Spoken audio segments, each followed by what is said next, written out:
அருமை தோழர்களே, உங்கள் அனைவரையும் வணங்கி மகிழ்கிறோம். இன்றைய கூட்டம்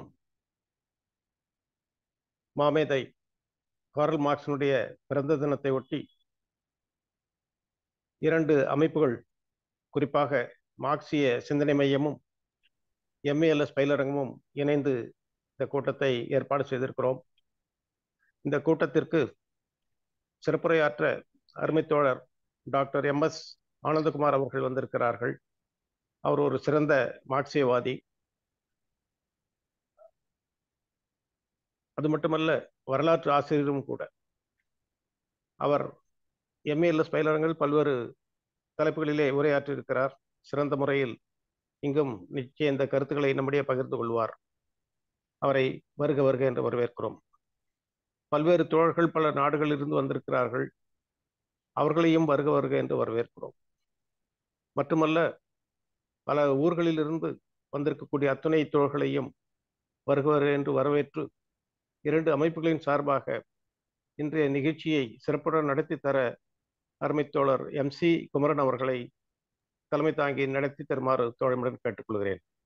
அவர் பேச்சாளரை பற்றிய ஒரு சிறிய அறிமுகத்தையும் அவர் செய்வார்.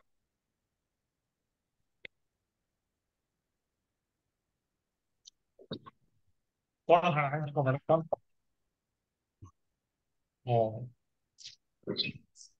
இன்று மார்க்சின் பிறந்த நாள். 200 ஆண்டுகளுக்கு மேல இருக்கிறது. அந்த பிறந்த நாளில் இன்று நாம் ஒரு சிறப்பு கூட்டத்தை நாம் இணைந்து நாம் நடத்துவது ரொம்ப மகிழ்ச்சி அடைங்க. மார்க்சின் பெயர் வாங்கி இருக்கக்கூடிய நம்ம 2 அமைப்புகளும் நடத்தக்கூடிய இந்த மார்க்சின் பிறந்தநாள் கூட்டத்தில் உரையாற்றுவது எனக்கு மிகுந்த மகிழ்ச்சியை தருகிறது. அதே சமயத்தில் மார்க்ஸை பற்றி, அவரது கொள்கைகளை பற்றி நீங்கள் அறியாத புதிய விஷயங்களை நான் என்ன சொல்லிவிட முடியும் என்ற ஒரு சிறிய தயக்கமும் இருக்கிறது. இருந்தாலும் எனக்கு தெரிந்த அளவுக்கு, முடிந்த அளவுக்கு நான் ஒரு சிறிய அறிமுகத்தை ஆற்றலாம் என்று நினைக்கிறேன். மார்க்ஸுடைய வாழ்க்கை குறிப்பு எடுத்துக்கொண்டால் மிக சுருக்கமாக உங்களுக்கு அனைவருக்கும் தெரிந்ததுதான். இருந்தாலும் வாழ்க்கை குறிப்பு என்று சொன்னால், அவர் மே 5, 1818 மன்னராட்சிக்கு உட்பட்ட பிரஷ்ய நாட்டில் ட்ரியர் என்ற நகரில் பிறந்தார். இந்த பிரஷ்ய நாடு அப்ப ஜெர்மன் ஒன்றியத்துக்கு உட்பட்ட நாடு. தற்போது ஜெர்மனி நாட்டினுடைய ஒரு பகுதியில் ஒரு நடுத்தர நகரமாக அது இருக்கிறது. அவர் 1841 பெர்லின் பல்கலைக்கழகத்தில் டாக்டர் பட்டம் பெற்றார். அப்படின்னா எத்தனை வயசு? ஒரு 23 வயசுலயே டாக்டர் பட்டம் வாங்கிட்டார். அது தத்துவத்தில், அவர் வாங்கிய தத்துவத்தில். ஆக்சுவலா அவர் தந்தை அவரை வக்கீலா தான் படிக்க நினைச்சாரு. பட் மார்க்ஸ்க்கு ஆர்வம் தத்துவத்தில் இருந்ததுனால அவர் தத்துவத்தில் தான் டாக்டர் பட்டம் பெற்றார். 1843 ஜென்னியை மணந்தார். அப்புறம் 1845 வரை அவர் பிரஷ்ய பிரஜையாக இருந்தார். அதற்கு பிறகு அவர் இறக்கும் வரை ஒரு பிரஜையாக அல்லாமல், நாடற்றவராகவே, எந்த நாட்டின் குடிமகனாக இல்லாமலே இருந்து அவர் மறைந்தார். மேபி பிற்காலத்தில் அனைத்து நாடுகளுக்கும், அனைத்து இனங்களுக்குமான உரியவராக அவர் இருப்பார் என்று தெரிந்ததானே என்னமோ, அவருக்கு அப்பொழுது எந்த நாடும் தனிப்பட்ட பிரஜை உரிமை கொடுக்காமல் நீ உலகத்தின் பிரஜை அப்படின்னு சொல்லாமலே சொல்லியிருப்பார்கள் போல இருக்கிறது. 1849 அவர் இறக்கும் 1883 வரை அவர் லண்டனில் தான் வசித்தார். அவர் 14 மார்ச் 1889 லண்டனில் மறைந்தார். ஹைகேட்ஸ் சிமெட்ரி என்று சொல்லக்கூடிய கல்லறையில் தான் அவருடைய உடல் இப்போதும் இருக்கிறது. அவருடைய கல்லறை இப்போது இருக்கிறது. மார்க்ஸ் சுமார் 34 ஆண்டுகள் லண்டனில் வசித்தார். முக்கியமான அவர்களது சிந்தனைகள், புத்தகங்கள் எல்லாமே உருப்பெற்றது லண்டனில் தான். இங்கிலாந்து முதலாளித்துவத்தை தான் தன்னுடைய மாடலாக எடுத்துக்கொண்டு, தன்னுடைய ஆராய்ச்சிக்குரிய ஒரு தளமாக எடுத்துக்கொண்டு அவர் ஆராய்ச்சி செய்து எழுதி உருவாக்கிய நூல் தான் மூலதனம் நூல்.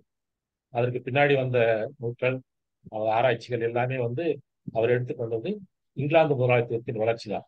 ஏனென்றால் அப்பதான் வந்து இங்கிலாந்து அதிக வளர்ச்சி பெற்ற நாடாக இருந்தது. முதலாளித்துவ வளர்ச்சியில் அதிக முதலாளித்துவ வளர்ச்சி பெற்ற நாடாக இருந்தது இங்கிலாந்து தான். இப்போதும் லண்டனில் வந்து ஒவ்வொரு ஞாயிற்றுக்கிழமையும் காலையில் மார்க்ஸ் வாக் அப்படிங்கிற ஒரு நிகழ்ச்சி நடந்துச்சு. இப்போ எவ்ரி சண்டே.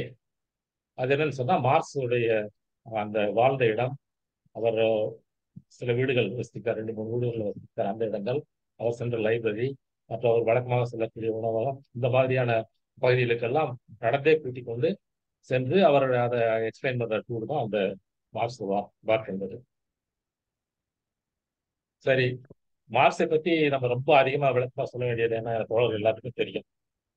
நம்ம இப்ப மார்க்சியம் அப்படின்னு சொல்றோம்.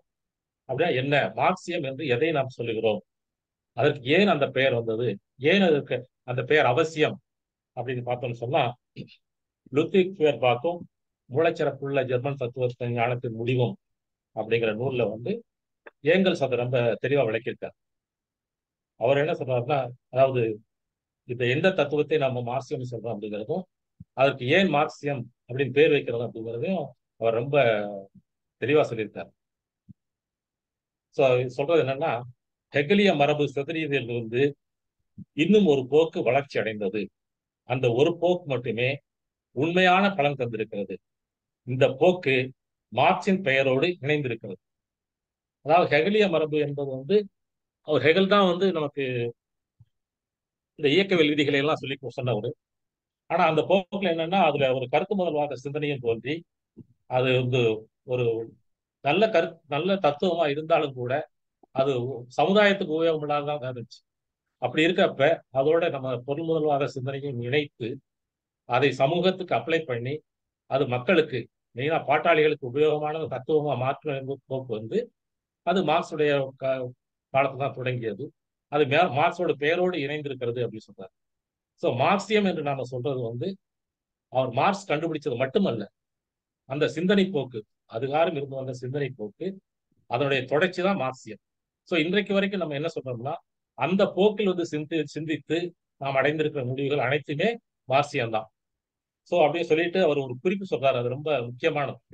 ஏன்னா அவருடைய ஏங்கல்ஸுடைய காலத்தை மார்க்ஸ் மறைவுக்கு பின்னாடி இந்த தத்துவங்கள் உருப்பெறும் போது பலரும் அவருக்கு ஏங்கல்ஸ் கிட்ட சொல்லியிருக்காங்க, நீங்க ஏன் மார்க்ஸ் பேரை மட்டும் வைக்கிறீங்க, உங்க பேரையும் சேர்த்து மார்க்ஸ் ஏங்கலிசம் அப்படின்னு கூட வச்சிடலாம்ல அப்படின்னு சொல்லி சொன்னப்ப அவர் வந்து அதுக்கு வந்து ஒரு நியாயப்படுத்துறார். அவர் கரெக்டா சொல்ற வரையறுக்கிறார் எது மார்க்சியம் அப்படின்னு. இங்கே சொந்த முறையில் ஒரு விளக்கம் அளிப்பதற்கு என்னை அனுமதிக்க வேண்டும். சமீப காலத்தில் இந்த தத்துவத்தில் என்னுடைய பங்கை பற்றி அடிக்கடி பேசப்பட்டு வருகிறது. எனவே இந்த விஷயத்தை முடிவுக்கு கொண்டு வருவதற்கு நான் இங்கே சில வார்த்தைகளை எழுதாமல் இருக்க முடியாது. 40 ஆண்டுகளாக எனக்கும் மார்க்ஸுக்கும் ஏற்பட்டிருந்த ஒத்துழைப்புக்கு முன்னரும் அதன் போதும் இந்த தத்துவ ஞானத்தின் அடிப்படைகளை தயாரிப்பதில், குறிப்பாக அதை விரித்துரைப்பதில் எனக்கு சற்று சுதந்திரமான பங்கு இருந்தது என்பதை நான் மறுக்க முடியாது. அது ஏங்கல் சொல்றார். அப்படி சுதந்திரமான பங்கு கூட எனக்கு இருந்திருக்கிறது. ஆனால் அதன் தலைமையான அடிப்படை கருத்துக்களில், சிறப்பாக பொருளாதார மற்றும் வரலாற்று துறைகளில் மிகவும் பெரும்பகுதியும் மற்றும் எல்லாவற்றுக்கும் மேலாக அவற்றை முடிவாக துல்லியமாக வகுத்தளித்ததும் மார்க்சின் பங்காகும். ஒரு சில விசேஷமான துறைகளில் என்னுடைய பணியை விளக்கி பார்க்கும்போது என்னுடைய பங்கினை நான் இல்லாமலே மார்க்ஸ் செய்திருக்க முடியும். ஆனால் மார்க்ஸ் சாதித்ததை நான் ஒருபோதும் செய்திருக்க முடியாது. எங்கள் எல்லோரை காட்டிலும் மார்க்ஸ் உயர்ந்து நின்றார், நெடுந்தொலைவுக்கு பார்த்தார், அகல் விரிவாகவும் வேகமாகவும் கண்டார். மார்க்ஸ் ஒரு மேதை. மற்றவர்களாகிய நாங்கள் எவ்வளவு உயர்வாக மதிப்பிட்டாலும் திறமைசாலிகளே. அவர் மட்டும் இல்லை என்றால் இந்த தத்துவம் இன்று அடைந்திருக்கிற நிலையை சிறிதும் எட்டியிருக்காது. ஆகவே அது அவருடைய பெயரை தாங்கி இருப்பது பொருத்தமே அப்படின்னு சொல்லிட்டு மார்க்சிசத்தை பற்றி விளக்குறாரு.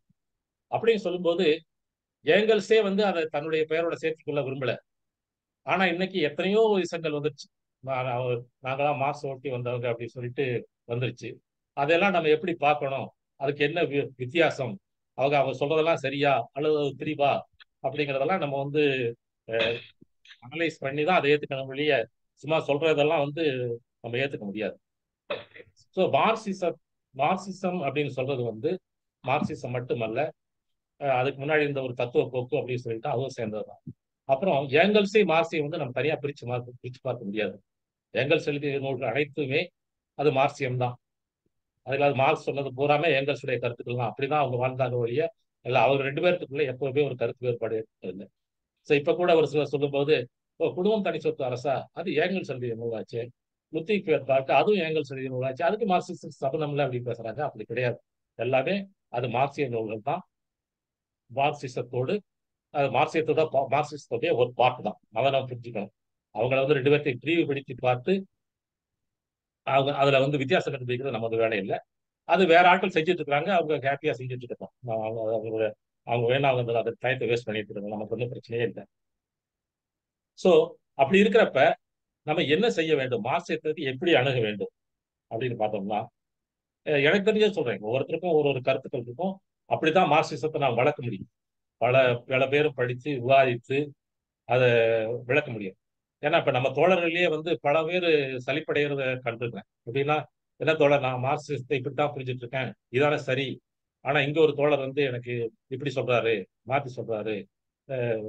அடிக்கட்டுமானம் மேற்கட்டுமானத்துல வந்து இல்ல மேற்கட்டுமானம் தான் முக்கியம் அப்படின்னு சொல்றாங்க. ஜாதி தான் மேற்கட்டுமானம், அதை ஒழிச்சா தான் எல்லாமே சரியாகும் சொல்றாங்க அப்படின்னு பல கருத்துக்களை சொல்றாங்க. அதை பத்தி எல்லாம் வந்து நம்ம பெரிய டென்ஷன் ஆகக்கூடாது. ஏன்னு சொன்னா, மார்க்சியம் என்ற ஒரு கருத்து வந்து அது ஒரு சமூக விஞ்ஞானம். அது வந்து இயற்கை விஞ்ஞானம் கிடையாது. சோ அதுல வந்து நம்ம ஒவ்வொருத்தரும் ஒரு சமூக பின்புலத்திலிருந்து சமூக நடைமுறைகளிலிருந்து வந்திருக்கிறோம். அப்படிங்கிறப்ப அந்த வேறுபாடு என்பது வேற வேறதான் இருக்கும். நம்ம சங்க பாடல்கள்லாம் வந்து சொல்லியிருக்க மாதிரி மழை பெய்யறது ஒரே மழைதான். அது செம்மண் காட்டுல இருந்தா ஒரு மாதிரியும், கரிசல் காட்டுல இருந்தா ஒரு மாதிரியும், பாறையில இருந்த ஒரு மாதிரியும் அப்படிதான் மாறும். அதே மாதிரி மார்க்சியம் என்பது ஒரு மார்க்சியம் தான். அதை நம்ம ஒவ்வொருத்தரும் சமூக முறையில் அணுகும் போது அந்த வித்தியாசங்கள் இருக்கத்தான் செய்யும். அதை டென்ஷன் ஆக வேண்டாம். ஏன்னா நம்ம மார்க்சியம் படிக்கணும் அப்படிங்கிறது அது பெரிய விஷயம். அதெல்லாம் நம்ம பேசி நம்மளால தீர்த்து தான் மொழிய உடனே வாருக்கு தொடர்ந்து முதல்ல நமக்குள்ள காமனா என்னென்ன இருக்கிறத பார்த்துக்குவோம். அதுக்கு மார்க்சியம் தான் ஹெல்ப் பண்ணும். ஏன்னா சில பேர்கிட்ட நம்ம பேசும்போது நான் மெயினா அந்த மார்க்சியத்துக்கு எதிர்ப்பா பேசுறவங்க பேசும்போது எதுக்கு எடுத்தாலும் இதை மார்க்ஸ் சொல்லியிருக்காருங்க, இதைத்தாங்க மார்க்ஸ் சொல்லியிருக்காங்க அப்படின்னு சொன்னா, அதாவது பைத்தியங்கிறது பிடிச்சா எதுக்கு எடுத்தாலும் மார்க்ஸ்னே சொல்லிட்டு இருக்கிற, அதாவது அப்சஷன் சொல்லுவாங்கல்ல, ஓவர் அப்சஷன் சொல்லிட்டு உன்னை பத்தியே அதிகமா அந்த மாதிரி இல்லைங்க உண்மையா தாங்க சொல்லியிருக்காங்க, அப்படிதாங்க இருக்கு அப்படின்ட்டு. அதே மாதிரி இதுக்கு மார்க்ஸ் தான் ஹெல்ப் பண்ணுவார் நமக்கு. தனியானது பொதுவானது சிறப்பானது சொல்லியிருக்காரு மார்க்ஸ். சோ நம்ம தனியானதெல்லாம் விட்டுருவோம். தனித்தனியா நமக்குள்ள டிஃபரன்ஸ் இருக்கு. பொதுவான அம்சங்கள் நிறைய இருக்கு இல்லையா, அதே மாதிரி சிறப்பான அம்சங்களும் நமக்குள்ள நிறைய இருக்கு இல்லையா, அதை முதல்ல நம்ம ஐடென்டிஃபை பண்ணி அதன் மூலமா வளர பார்ப்போம், நம்ம டிஸ்கஸ் பண்ணுவோம். அப்புறம் அடுத்த ஸ்டேஜ்ல வந்து நம்ம ஒத்து போகலாம். எந்த ஸ்டேஜ்ல வந்து 100% ஒத்து போகுங்கிற அவசியம் இல்லை, அது தேவையும் இல்லை. ஸோ அப்படி இருக்கிறப்ப நம்ம என்ன செய்ய வேண்டும், எப்படி மார்க்சிசத்தை அணுகலாம் அப்படின்னு எனக்கு தெரிஞ்ச வழிமுறைகள் சொல்லணும். நீங்களும் மற்ற தோழர்களும் அதை செஞ்சு இப்படி எப்படி செய்யலாம்னு சொல்றதுதான் வந்து சரியான முறை. முதலில் வந்து மார்க்ஸ் ஏங்கல்ஸ் உடைய மூல நூல்களை படிக்க வேண்டும். அது முதல் தேவை. நீங்க வேலை செஞ்சிருக்கலாம், கடப்பணி ஆட்டி இருக்கலாம், என்ன செஞ்சிருந்தாலும் சரி, அது வந்து முதல்ல அதை படிக்கணும். அதை படித்து நமக்கு சக எண்ணமுள்ள தோழர்களோடு விவாதிக்க வேண்டும். அதை விட சிறப்பானது கூட்டாக படிப்பது. அதான் இப்ப நம்ம பலரும் செஞ்சுட்டு இருக்கோம். அது வந்து நல்ல ஒரு பலனை கொடுக்கும். எதுவுமே படிக்காம நான் நேரடியா போய் மக்களுக்கு வந்து கற்றுக்குவேன், அப்படித்தான் எங்க தலைவர் சொல்லியிருக்காரு, மக்களிடம் கற்றுக்கொள், களப்பணியாற்றி நாங்கள் அனைத்தையும் தெரிந்து கொள்வோம், மக்களிடம் கற்றுக்கொண்டு அதையே மக்களுக்கு திரும்ப சொல்லிக் கொடு அப்படிங்கிறதெல்லாம் வந்து அது எந்த அளவுக்கு சரியானதுன்னு எனக்கு தெரியல. அதையும் நீங்க எல்லாரும் டிஸ்கஸ் பண்ணலாம். அது எந்த தெளிவையும் கொடுக்காது. ஏன்னா இது எகைன் ரீஇம்ப்ளிமெண்டிங் வீல்ங்கிற மாதிரி அப்படி ஒரு பொக்கிஷம் ஆல்ரெடி நம்ம கிட்ட இருக்கும்போது அதையெல்லாம் விட்டு போட்டு நான் போய் திரும்பவும் அங்க போறேன் இங்க போறேன் அதெல்லாம் நான் கண்டுபிடிக்கிறேன்னு சொன்னா நம்ம இடத்த புதுசா கண்டுபிடிச்சிட முடியும். நீங்க அதை படிச்சுட்டு அப்புறமா நீ மக்கள்கிட்ட போய் ஆப்ரேட் செய்யும் போது சரி இதுதான் கரெக்டா சொல்லியிருக்காரு, இதுதான் இங்க ஆப்ரேட் ஆகுது அப்படிங்கிறது வந்து அந்த தெளிவு நமக்கு நமக்கு கிடைக்கும். அது ஒரு பாயிண்ட். அப்புறம் அதை படிச்சுட்டோம்னு சொன்னா அதை எப்படி நம்ம பயன்படுத்துவது, நம்ம ஒன்லி அதை தொழிற்சங்கங்களுக்கு மட்டும் தான் பயன்படுத்த முடியுமா, அல்லது வர்க்க போராட்டத்துக்கு பயன்படுத்துறதா, எந்த விஷயத்துக்கு பயன்படுத்துறது அப்படிங்கிறதுல ஒரு தெளிவு. மார்க்சிசம் என்பது ஒரு குறுகிய தத்துவமோ அல்லது ஒரு குழு குறுங்குழுவாதமோ கிடையாது. மார்க்சியம் என்பது உலகளாவிய தத்துவம். அனைத்து துறைகளிலும் அதை அப்ளை பண்ணலாம். நீங்க உங்க சொந்த வாழ்க்கையில, குடும்ப வாழ்க்கையில, பள்ளியில, நீங்க ஆராய்ச்சி மாணவராக இருந்தா ஆராய்ச்சியில, படிப்புல, அப்புறம் நம்ம தொழிற்சங்கங்கள், மற்ற அரசியல் அனைத்துலயும் மார்க்சியத்தை அப்ளை பண்ணலாம். அது நான் தனிப்பட்ட வாழ்க்கையிலன்னா, தனிப்பட்ட வாழ்க்கையில போய் மார்க்சிசத்தை எழுத்துங்க அப்ளை பண்றது புரட்சி பண்ணலாம்னு சொல்லியிருக்காரு. நம்ம நேரா புரட்சிக்கு வர வேண்டியதுனா இடையில போய் தனிப்பட்ட வாழ்க்கையிலாம் என்ன செய்வது அப்படின்னு சந்தேகங்கள் எழலாம். அப்படி கிடையாது. அதுக்கு நான் முதலே எக்ஸாம்பிள் சொல்லியிருக்கிறேன். திரும்பவும் அந்த எக்ஸாம்பிள் திரும்பவும் சொல்றேன். இந்த பயன் மதிப்பு, பரிவர்த்தனை மதிப்பு அப்படிங்கிற ஒரு 2 விஷயம் இருக்கு. அது நீங்க தெரியாங்க. இப்ப நம்ம ஒரு கடைக்கு போறோம், ஒரு சூப்பர் மார்க்கெட் போறோம், ஒரு பெரிய கடைக்கு போறோம்னு வச்சுக்கோங்க. அங்க எத்தனையோ பொருட்களை நமக்கு வாங்கணும்னு தோணுது. அது ஏன் தோணுது தெரியாது. இன்ஸ்டன்டா நமக்கு தோணுது, இது வாங்கணும்னு தோணுது. பல சமயம் நினைக்காம கூட வாங்கிடுறோம். அப்போ ஒரு சின்னதா ஒரு திங்க் பண்ணிட்டு, இந்த பொருள் நம்ம எதுக்காக வாங்குறோம்? நம்ம பயன் மதிப்புக்காக வாங்குறோமா?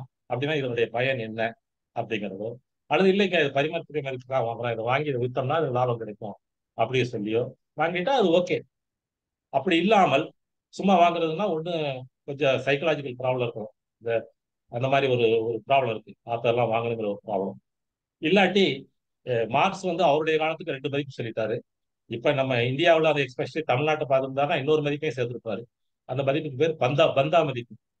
பந்தா பண்றதுக்காகவே சில பொருட்களை வாங்குறது. ஸோ அதெல்லாம் நம்ம இந்த இந்த 2 விஷயங்கள் தெரிஞ்சுட்டோம்னா மற்ற மதிப்புள்ள பொருட்களை எல்லாம் நம்ம அவாய்ட் பண்ணிடலாம். அப்புறம் நான் ஒரு அரை மணி நேரத்துல 45 நிமிஷத்துல என்னுடைய பேச்சை முடிச்சுலான்னு சொல்லிட்டேன். ஸோ அதுக்குள்ள முடிக்க பார்க்குறேன். அதுக்கும் முடிச்சுலாம் கேட்டேன். ஸோ மார்க்சிசத்தை உபயோகப்படுத்தி நம்ம பொது வாழ்க்கையில பேசணும்னு சொன்னாலும் அல்லது நம்ம சொந்த வாழ்க்கையும் இந்த சமுதாயத்தை சரியாக மதிப்பிட தெரிய வேண்டும். அதற்கு மார்க்ஸுடைய மெயினா அந்த 18ஆம் உரிமோ அந்த மாதிரி பிரான்சில் வர்க்க போராட்டம் இந்த மாதிரியான நூல்கள்லாம் நமக்கு உதவி செய்யும். அதாவது முதலாளித்துவ சமுதாயம் அப்படி சொல்லிட்டா மட்டும் பத்தாது. அந்த சமுதாயம் இன்றைக்கு என்ன நிலையில் இருக்கிறது அப்படிங்கிறத புரிஞ்சுக்கணும். இப்ப திடீர்னு மோடி ஆட்சிக்கு வந்துட்டாருன்னு நம்ம மக்கள் எல்லாம் ஒரே டென்ஷன் ஆகி கொதிச்சு எழுந்து எப்படிங்க வரலாம்னு சொன்னா அதுக்கு தோழர் சிவலிங்கம் தான் கரெக்டா பதில் சொல்லுவாரு. 18ஆம் புதுமோர் படிங்க. அவர் அந்த லூயி போனபார்ட் எப்படி ஆட்சிக்கு வந்தார் அப்படிங்கிறத படிச்சிட்டோம்னா மோடி ஆட்சிக்கு வந்து உங்களுக்கு பெரிய சர்ப்ரைஸை தராது, ஒரு அளவு பெரிய ஆச்சரியத்தை தராது அப்படின்னு சொல்லுவாரு. அந்த மாதிரி அந்த வர்க்கங்கள் சேரும் போது எந்த வர்க்கம் எந்த வர்க்கத்தோட மோதுது, எந்த வர்க்கத்துக்கு சப்போர்ட் கூடுது, அல்லது எந்த வர்க்கத்துக்கு நெருக்கடி ஏற்பட்டது அப்படிங்கிறப்ப இப்படி ஒரு கோமாளியோட ஆட்சியாளராக வர்றதுல ஒன்றும் பெரிய வியப்பு கிடையாது. அது இன்னொன்னும் சொல்லியிருப்பாரு. இதே லுத்விக் பார்க்லயும் லேங்கர் சொல்லியிருப்பாரு. ஜெர்மானிய மக்கள் தங்களுக்கு ஏற்ப ஒரு சமுதாயத்தை தான் அமைத்தார்கள். சோ இவங்க எவ்வளவு மோசமா இருக்கலாம் அதே மாதிரி தான் அந்த அரசு இருக்கா அப்படின்னு சொல்லிட்டு அதே மாதிரி அந்த அவங்கள மட்டும் குறை சொல்லி பிரயோஜனம் இல்லை. அப்ப சமுதாயமே அப்படி இருக்கு. சமுதாய மாற்றம் என்பது ரொம்ப முக்கியம். அதை விட்டுட்டு நம்ம ஒருத்தர் அவங்கள மட்டும் குறை சொல்லிட்டு இருக்கிறதுல அர்த்தம் கிடையாது. ஸோ அதை புரிஞ்சுக்கிட்டோம்னு சொன்னா அதற்கேற்ற நமது சிந்தனையும் செயலும் இருக்கு. இந்த ஓவர் டென்ஷன் என்பது நான் ரொம்ப மார்க்சிஸ்ட்ல மெயினா அந்த களப்பணியாற்றவர்கள்ட்ட அந்த டென்ஷன், அப்புறம் ஒரு சோர்வு, ஒரு விரக்தி அதெல்லாம் பார்த்துருக்கேன். அப்புறம் மார்க்சியமே தோத்து போச்சுங்க, முடிச்சுங்க, அவ்வளவுதான் வாழ்க்கை அப்படிங்கிற மாதிரி அதெல்லாம் வராம இருக்கணும்னு சொன்னா நம்ம மார்க்சிசத்தை சரியா புரிஞ்சுக்கிட்டோம்னா தான் முடியும். நம்ம இருக்கிறது ஒரு ஆரம்பகட்ட ஓராளித்த சமுதாயம். அதுல அரசு, சமயம், மதம் எல்லாம் எப்படி இருக்கும் அப்படிங்கிறதையும் அது எப்படி செயல்புரியும் என்பதையும் நம்ம கரெக்டா அறிந்து கொண்டால்தான் நம்ம தேவையற்ற இந்த எதிர்வினைகளை எல்லாம் தவிர்க்கலாம். தேவையற்ற எதிர்வினைகள், தேவையற்ற போராட்டங்கள் இதையெல்லாம் தவிர்க்கலாம். அதே மாதிரி இந்த காரணமும் விளைவும் அந்த பார்வை அனைத்து விஷயங்களிலும் தெரிஞ்சுக்கிட்டோம்னு சொன்னாலும் அதுவும் நம்ம பிரச்சனைகளை தீர்ப்பதற்கு ரொம்ப உபயோகமா இருக்கும். அப்புறம் நம்ம தொழிற்சங்கங்கள்ல ஆப்ரேட் பண்ற தோழர்கள், நம்ம தொழிலாளர்கள் தான். மார்க்சியத்தினுடைய மெயின் இதே என்ன, மெயின் அந்த கோரே என்ன, உற்பத்தி ஆகிறது உபரி என்பது உற்பத்தி ஆகிறது அந்த உழைப்பு நிகழ்முறைகள் தான். அதை செயல்படுத்துவது தொழிலாளர்கள் தான். நம்ம தொழிலாளர்களுக்காக போராடணும் அப்படின்ட்டு பல விஷயங்களை செய்கிறோம். அப்படி செய்யும் போது இங்க இருக்கக்கூடிய நடைமுறையை நம்ம கற்பெடுக்கணும். யாருக்காக போராடுறோம், என்ன போராட்டம் செய்யணும், என்ன முறையில செய்யணும் அப்படிங்கிறது. அப்படி பார்த்தோம்னு சொன்னா நமது நாட்டில் 10% தான் ஆர்கனைஸ் செக்டர்ல இருக்க தொழிலாளர்கள். அவங்களுக்கு தான் நீங்க போய் கூலி உயர்வோ அல்லது போனஸ் வேணுங்கிறதோ மற்ற இதெல்லாம் கேட்க முடியும். வச்ச 90% வந்து அன்ஆர்கனைஸ் தான் இருக்காங்க. ஸோ அதுக்கு காரணம் என்னன்னு சொன்னா நம்ம சமுதாயம் இன்னும் வளர்ச்சி அடையாம இருக்கு. ஸோ அவங்கள வந்து ஆர்கனைஸ் கொண்டுட்டு வரலாம் அப்படின்னு சொன்னா நீங்க நேரடியா போய் ஒரு போராட்டம் நடத்தி ஒரு கட்டடம் நடந்துருக்கு அங்க போய் ஒரு போராட்டத்தை நடத்தி இவங்களை எல்லாத்தையும் நாங்க ஆர்கனைஸ் பண்ணிட்டு வந்தோம் அப்படின்னு சொன்னா அது நடக்காது. அது ப்ராக்டிகல் கிடையாது. ஸோ இந்த சமூகத்தை எப்படி மாற்ற வேண்டும், இந்த சமூகம் எப்படி மாறி வருகிறது அப்படிங்கலாம் புரிஞ்சுக்கிட்டோம்னா தான் அவங்களையும் வந்து நம்ம எப்படி கொண்டுட்டு வர முடியும், அவங்களையும் வந்து ஒரு பாட்டாளிகளாக மாற்ற முடியும், பொருளாதாரத்தை மாற்ற முடியும், வீரியமுள்ள தொழிலாளர்களாக மாற்ற முடியும் அப்படிங்கிறத நம்ம புரிஞ்சுக்க முடியும். அதுக்கெல்லாம் எங்கிட்ட ரெடிமேட் சொல்யூஷன்லாம் கிடையாது. அது நம்ம வருங்காலத்துல அதை பற்றி தீர்மானிக்கலாம். உற்பத்தி சக்தியின் வளர்ச்சியே நம்ம அடுத்த கட்டத்துக்கு எடுத்துச்சு. மார்க்ஸுடைய கோர் என்னன்னு சொன்னா சமுதாய மாற்றம். அந்த சமுதாய மாற்றத்துக்கு தொழிலாளர்களின் வளர்ச்சி வேண்டும். தொழில் அவங்க வளர்ச்சி வந்து அந்த பொருளாதாரத்தை வந்து அவங்க புரட்சி செய்யதான் மாற்றுவாங்க. அதுல நமக்கு எந்த சந்தேகம் கிடையாது. ஆனா அதுக்கு முன்னாடி செய்ய வேண்டியது ஒண்ணு இருக்கு. அது என்னது? சமுதாயத்தின் உற்பத்தி சக்தியின் வளர்ச்சி. அந்த வளர்ச்சி இல்லாத சமுதாயத்தில் போய் நம்ம என்னதான் செஞ்சாலும் அது பாறையில போய் நம்ம தலையை முட்டிக்கிறதுக்கு சமம். அங்க எந்த மாற்றமும் நடக்காது. ஸோ அதனால அந்த சமுதாயம் எந்த வளர்ச்சி கட்டத்தில் இருக்கோ அதுக்கேற்ற மாதிரியான நம்ம போராட்டங்கள் இருக்கலாம். அதுல முக்கியமா என்னன்னா இந்த உற்பத்தி சக்தியின் வளர்ச்சி அப்படின்னு சொன்ன உடனே நமக்கு உடனே தோன்றது என்னன்னா உடனே மெஷின்ஸ் உருவாகணும், காரு, பஸ், ரோடு, இதெல்லாம் விமானம், இதெல்லாம் சேர்ந்ததான் உற்பத்தி சக்தி நினைச்சிருக்கோம். அது மட்டும் கிடையாது. அது அது அது வந்து செகண்டரின்னு கூட சொல்லுவோம். மெயின் வந்து மனித வளம். மனிதர்கள் வந்து திறமை உள்ளவர்களாகவும் திறன்மிக்கவர்களாகவும் படிப்பறிவு உள்ளவர்களாகவும் இருந்தா தான் அந்த சமுதாயத்தினுடைய அந்த உற்பத்தி சக்தியிலே வேலை செய்யும். இல்லாட்டி நீங்க எத்தனை தான் வச்சிருந்தாலும் வந்து அது பிரயோஜனம் இல்லைதான். ஸோ அதனால வந்து அதுக்குத்தான் முக்கியத்துவம் கொடுக்கணும். இப்ப இந்தியாவுக்குள்ளேயே சில ஸ்டேட்ஸ் வளர்ந்த ஸ்டேட் சொல்லலாம். எக்ஸாம்பிள் வந்து கேரளாவும் தமிழ்நாடும் ஹியூமன் டெவலப்மெண்ட் இண்டெக்ஸ், மற்ற படிப்பறிவு, ஹெல்த் எல்லாத்துலேயுமே ஒரு லீடிங்கா இருக்காங்க. அதுக்கு காரணம் என்னன்னு சொன்னா அங்க வந்து அந்த மனித வளத்தை வந்து அதை மேம்படுத்தணும் அப்படிங்கிறதுக்காக பல அரசாங்கங்களும் வேற வேற ஸ்கீம் செஞ்சிருக்காங்க. கேரளாவில் என்ன செஞ்சாங்கன்னு எனக்கு சரியா தெரியாது. பட் தமிழ்நாட்டை பொறுத்த வரைக்கும் தமிழ்நாட்டில் வந்து மதிய உணவு கொடுக்கறது, இப்ப காலை உணவு கொடுக்கறது, ரேஷன் கடைகளில் வந்து பொருட்களை வந்து இலவசமா கொடுக்கறது, இப்போ உதவித்தொகை கொடுக்கறது, பல விஷயங்கள் மருத்துவம் பெரிய செய்யறது இதெல்லாம். ஆனா இதுவெல்லாம் போதுமான அளவு இருக்கா, சரியான அளவு இருக்கா அப்படின்னு சொன்னா அது ஒரு கேள்வி. ஸோ அதுல வந்து நம்மளுடைய பங்கு என்ன, எப்படி இது இம்ப்ரூவ் பண்றது? ஒரு 2-3 துறைகளை மட்டும் எடுத்துக்கோமே.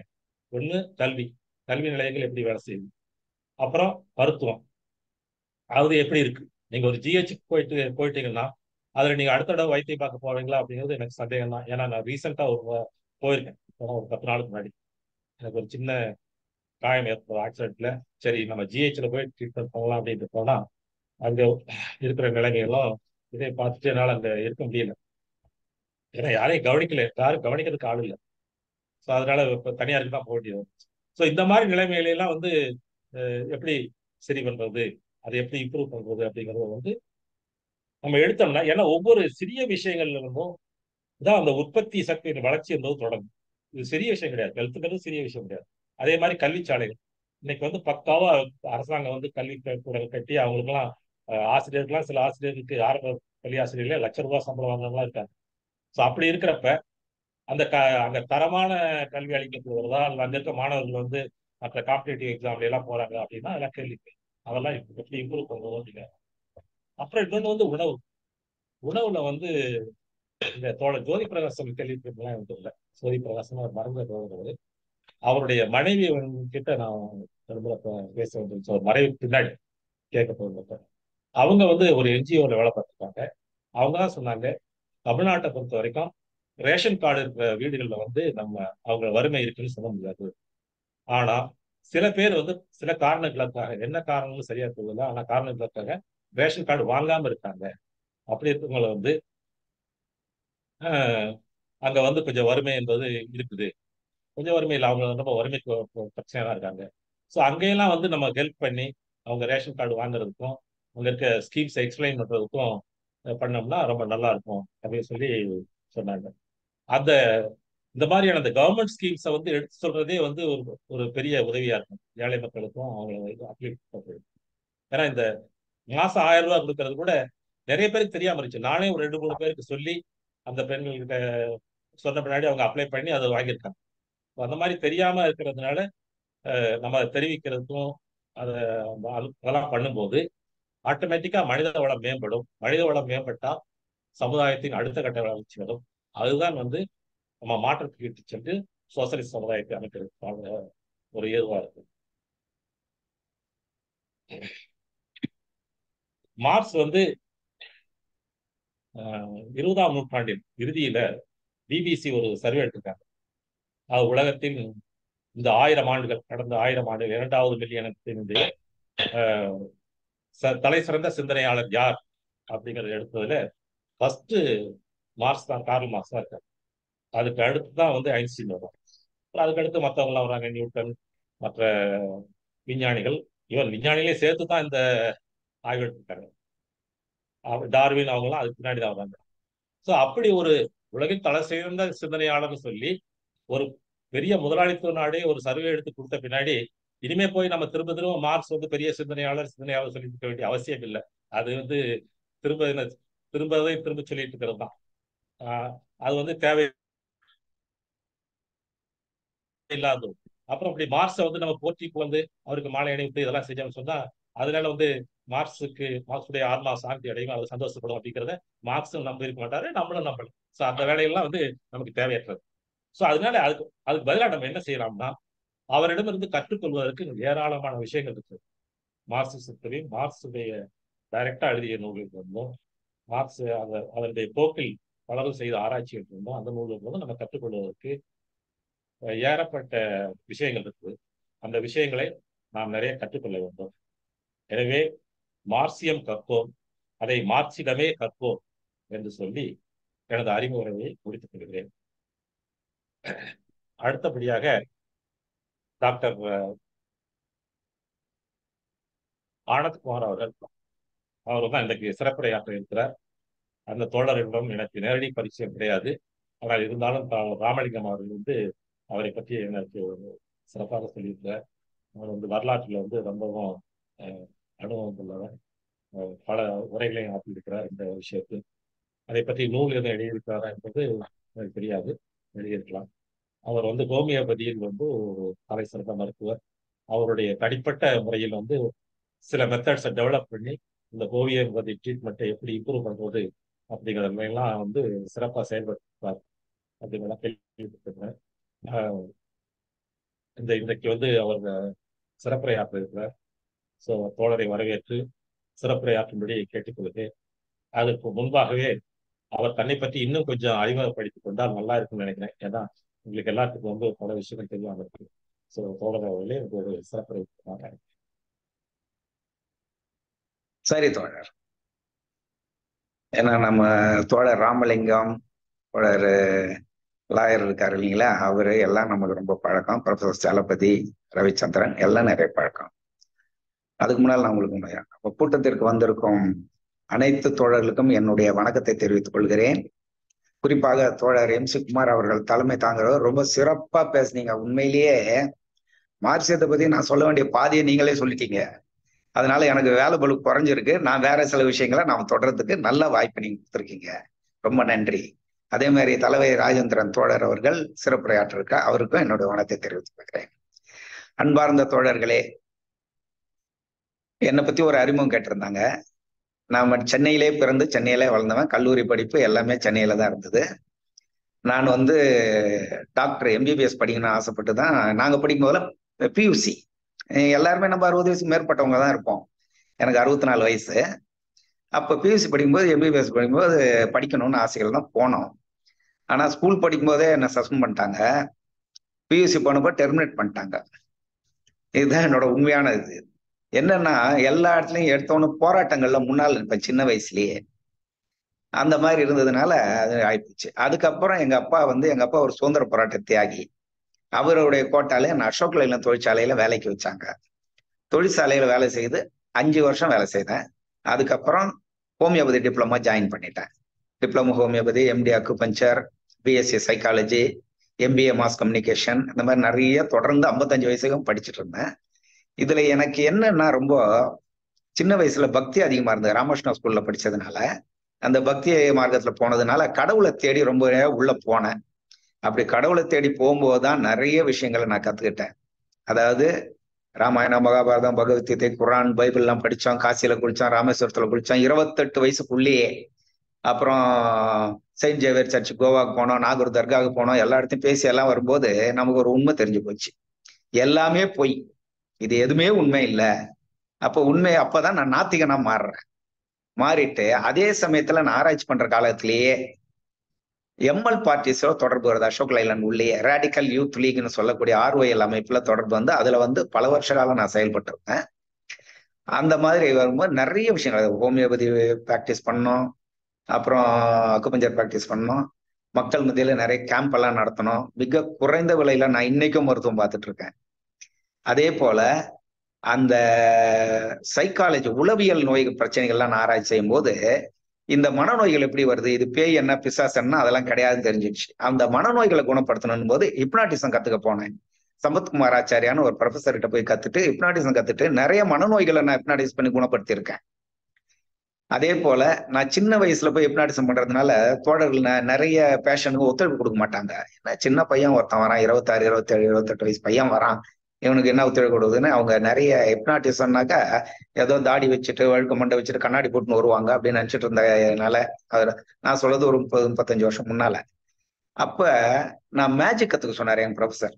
மேஜிக் கத்துட்டு அங்க போய் முதல்ல மேஜிக் வெள்ளை பேப்பர் ரூபா நோட் ஆகிறது, பூதி வர வைக்கிறது, குங்குமம் வர எல்லாம் செய்து காமிச்சேன். அப்போ அவங்க நான் வந்து ஏதோ சக்தி வாய்ந்தவன் இவங்கிட்ட இருக்குது விஷயம் நினைச்சிட்டு ஒத்துப்பாங்க. அவங்களை ஹிப்னாடைஸ் பண்ணி மனநோயெல்லாம் குணப்படுத்தினேன். இதுதான் என்னுடைய இது. இந்த மார்க்சிஸ்ட் லெனினிஸ்ட் பார்ட்டியில நான் ROL இருந்ததுனால நிறைய போராட்டங்கள்ல நாங்க ஈடுபட்டிருக்கோம்.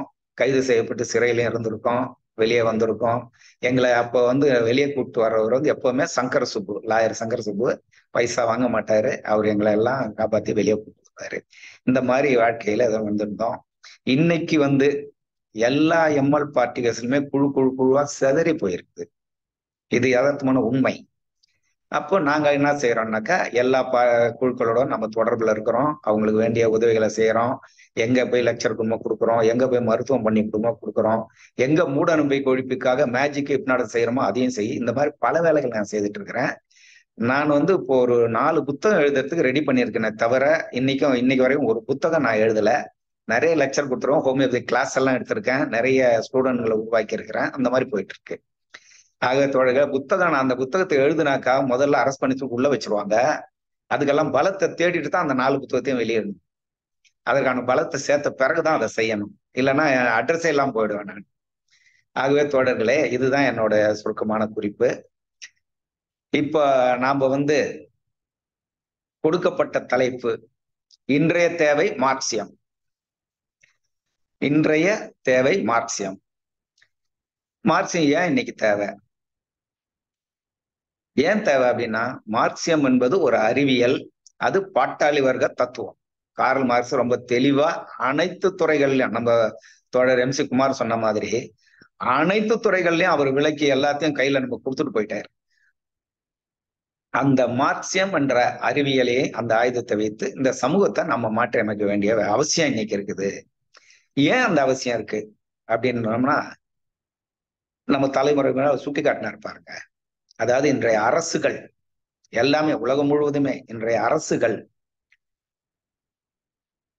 இந்த அதாவது கொடூரமான மோசமான ஒரு அரசுகளா தான் இருக்கு. இந்தியாவா இருக்கட்டும், அமெரிக்காவா இருக்கட்டும், யூரோப் இருக்கட்டும், எங்க இருக்கட்டும். சீனால கொஞ்சம் வித்தியாசமான அரசு, உண்மையிலேயே நல்ல சுமாரான மக்கள் நல அரசுகள் அப்படின்னு சொன்னோம்னா நார்வே, ஸ்வீடன், டென்மார்க், பின்லாந்து மாதிரி ஒரு சிலது வந்து கொஞ்சம் மக்கள் நல அரசுகள், முதலாளித்துவ அரசுகள்லயே. கியூபாவை சேர்க்க வேண்டாம், அது முழுக்க சோசியல் அரசு, மக்களுக்கான அரசாகவே இன்னைக்கும் நின்று இருக்குது போராடி.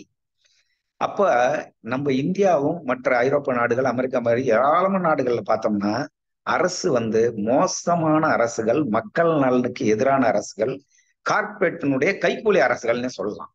அதாவது எப்படின்னா, அந்த கார்பரேட் முதலாளிகள் இந்த தலைவனை கொண்டு வந்தாதான் நம்ம கொள்ளடிக்க முடியும், சுரண்ட முடியும்னு திட்டமிட்டே எப்படி இங்க மோடியை கொண்டு வந்தாங்களோ அதே மாதிரி உலக நாடுகள் எல்லா இடத்துலயும் அவங்க ஆளும் வர்க்க நலனிலிருந்து அந்த தலைவர்களை கொண்டு வந்துடுறாங்க, நடக்குது.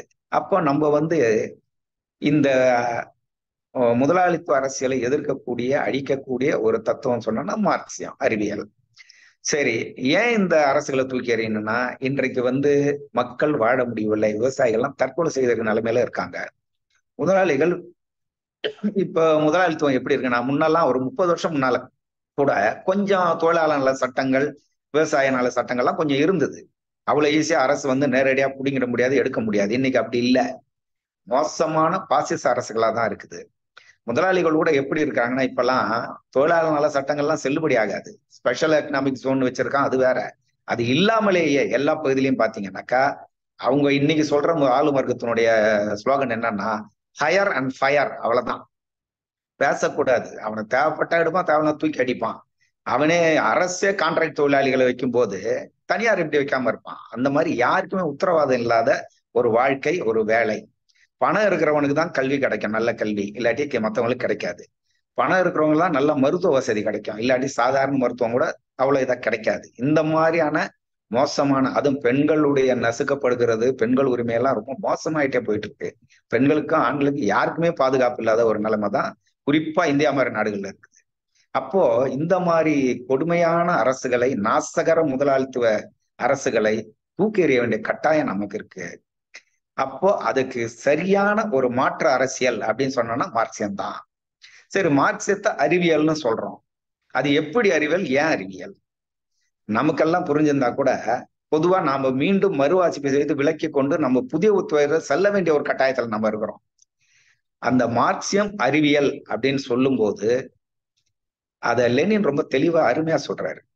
அதாவது மார்க்சியம் எப்படி அறிவியல் அப்படின்னா, அது எப்படி விஞ்ஞானம் தான் சமூக இயக்கத்திலிருந்தே கொண்டு வரப்பட்டது அப்படின்னு தெளிவா சொல்லும் போது, மார்க்சியத்தின் 3 தோற்றுவாய்கள், அதன் உள்ளடக்கம் அப்படின்னு லெனின் அருமையா இது ரொம்ப சிறப்பா விளக்கியிருக்காரு. அவர் சொல்லக்கூடிய அந்த 3 தோற்றுவாய்கள் மூல சிறப்புமிக்க ஜெர்மன் தத்துவ ஞானம், சிறப்புமிக்க ஆங்கிலேய பொருளாதாரம், பிரெஞ்சு சோசியலிசம். இந்த 3ஐயும் சொல்றாரு. அதனோட உட்கருவு அவர் சொல்லும் போது, அது ஏன் அறிவியல், அது எப்படி, அது நிச்சயமாக தோற்காது, அறிவியல் என்பது உறுதி செய்யப்பட்டது அப்படின்ற முறையில பார்க்கும்போது, மூல சிறப்புமிக்க ஜெர்மன் தத்துவ ஞானம் சொல்லும் போது லிப்னஸ், ஃபினாய்க்கு, டெக்காய்டு, காண்ட் நிறைய பேர் இருந்தாங்க. கடைசியா ஹெகல் தான் ரொம்ப தெளிவா இயக்கங்களை பத்தி ரொம்ப தெளிவாக சொல்றாரு. ஆனா சொல்லிட்டு அவர் என்ன செய்யறாருன்னா, கடைசியா பிரபஞ்ச ஆன்மா அப்படின்னு சொல்லிட்டு ஒரு கருத்துமவாதத்துல போய் நின்னுறாரு கடைசியா. அத மார்க்ஸ் அதை பெயர்த்தெடுத்து அறிவியல் பூர்வமா மாற்றி அமைத்து அவர் தெளிவா சொல்றாரு. இயக்கவியல் என்பது இந்த மாதிரி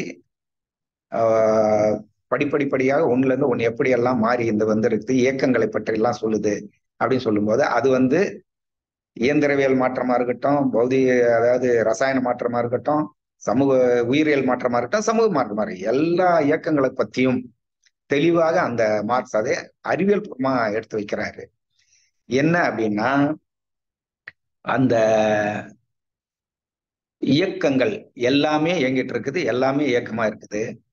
அதை வரலாற்று ரீதியா ரொம்ப தெளிவா எடுத்து பார்க்கும்போது அவருக்கு ரொம்ப நல்லா சொல்றாரு அந்த இயக்கவியலை.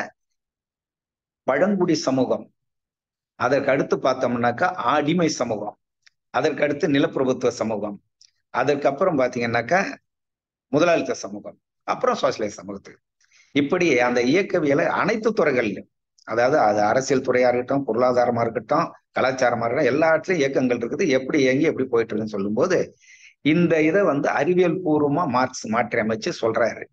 அதாவது ஏங்கல்ஸ் ஹெகலை பத்தி சொல்லும் போது, கார்ல் மார்க்ஸ் ஹெகல் தலையால் நடந்த ஹெகலை காலால் நடக்க வைத்தவர் கார்ல் மார்க்ஸ். அதாவது தலைகீழ இருந்ததை எடுத்து சரியா நிறுத்தி பொருத்தி கொடுத்திருக்காரு கார்ல் மார்க்ஸ். அந்த இயக்கங்களை பற்றி எல்லாம் சொல்லி இந்த இயக்கங்கள் படிநிலைகளை எல்லாம் சொல்றாரு. சொல்லி அறிவியல் பூர்வமா அதை நமக்கு கொடுக்குறாரு. எல்லா இயக்கங்களுமே முன்னோக்கித்தான் செல்லும், பின்னோக்கியும் செல்லாது. அதாவது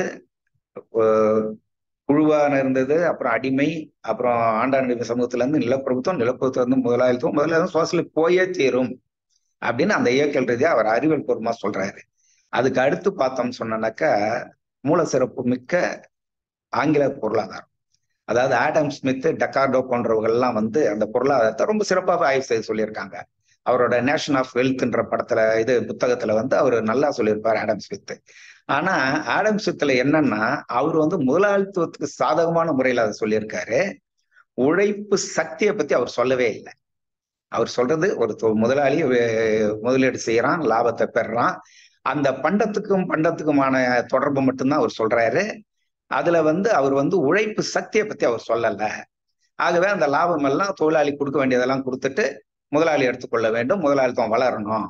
அதோடு இல்லாமல் முதலாளிகளுடைய வளர்ச்சி பாதையில அரசு குறுக்கிடக்கூடாதுன்னு வேற ஆடம் ஸ்மித் சொல்றாரு. ஆனா கார்ல் மார்க்ஸ் அதை எடுத்து ஆய்வு பண்ணி அதை பாட்டாளி வர்க்கத்துக்காகவும் சமூகத்துக்காகவுமானதாக உறுதிப்படுத்தி அதை மாற்றி சொல்றாரு. அதாவது பண்டத்துக்குமான உறவு இல்லை, மனிதனுக்குமான உறவு தான் அந்த உற்பத்தி சக்தியில வருது. ஆகவே ஆடம் ஸ்மித் சொல்ற அந்த பொருளாதாரம் என்பது ஓரளவு சரியாக இருந்தாலும் அதனுடைய உள்ள பூந்து பார்த்தோம்னா பண்டத்துக்குமான தொடர்பு இல்லை, உழைப்பு சக்திக்கு கொடுக்கக்கூடிய மனிதனுக்குமான தொடர்பு அப்படின்னு சொல்றாரு. அப்போ அதுல மார்க்ஸ் இன்னொரு அருமையான விஷயத்த அவர் சொல்றாரு. அத வேஜஸ் பிரைஸ் அண்ட் ப்ராஃபிட்ன்ற புக், அதாவது கூலி விலை லாபம், அந்த புத்தகத்துல அவர் என்ன சொல்றாருன்னா தெளிவா, ஒரு தொழிலாளிக்கு ஒரு முதலாளி கொடுக்கக்கூடிய ஊதியம் என்பது ஒரு சிறு பகுதி தான். அவன் உழைப்பு சக்தியின் முழுதையும் அவன் கொடுப்பது இல்லை. ஒரு சிறு சக்தி கொடுத்து பெரும் பகுதியை அவன் தன்னுடைய சுரண்டல் மூலமாக அவன் எடுத்துக்கொள்கிறான். அந்த உபரி மதிப்பு தான் அவனுக்கு மூலதனமா மாறுது. ஆகவே இந்த மூலதன திரட்சி என்பது முதலாளிகளை மேலும் மேலும் வளர்க்குது, பாட்டாளிகளை கீழே தள்ளுது. உழைப்புக்கேற்ற ஊதியம், உழைப்பு சக்திக்கேற்ற வருமானம் அவங்களுக்கு கொடுக்கப்படுறது இல்லைன்றத அவர் தெளிவா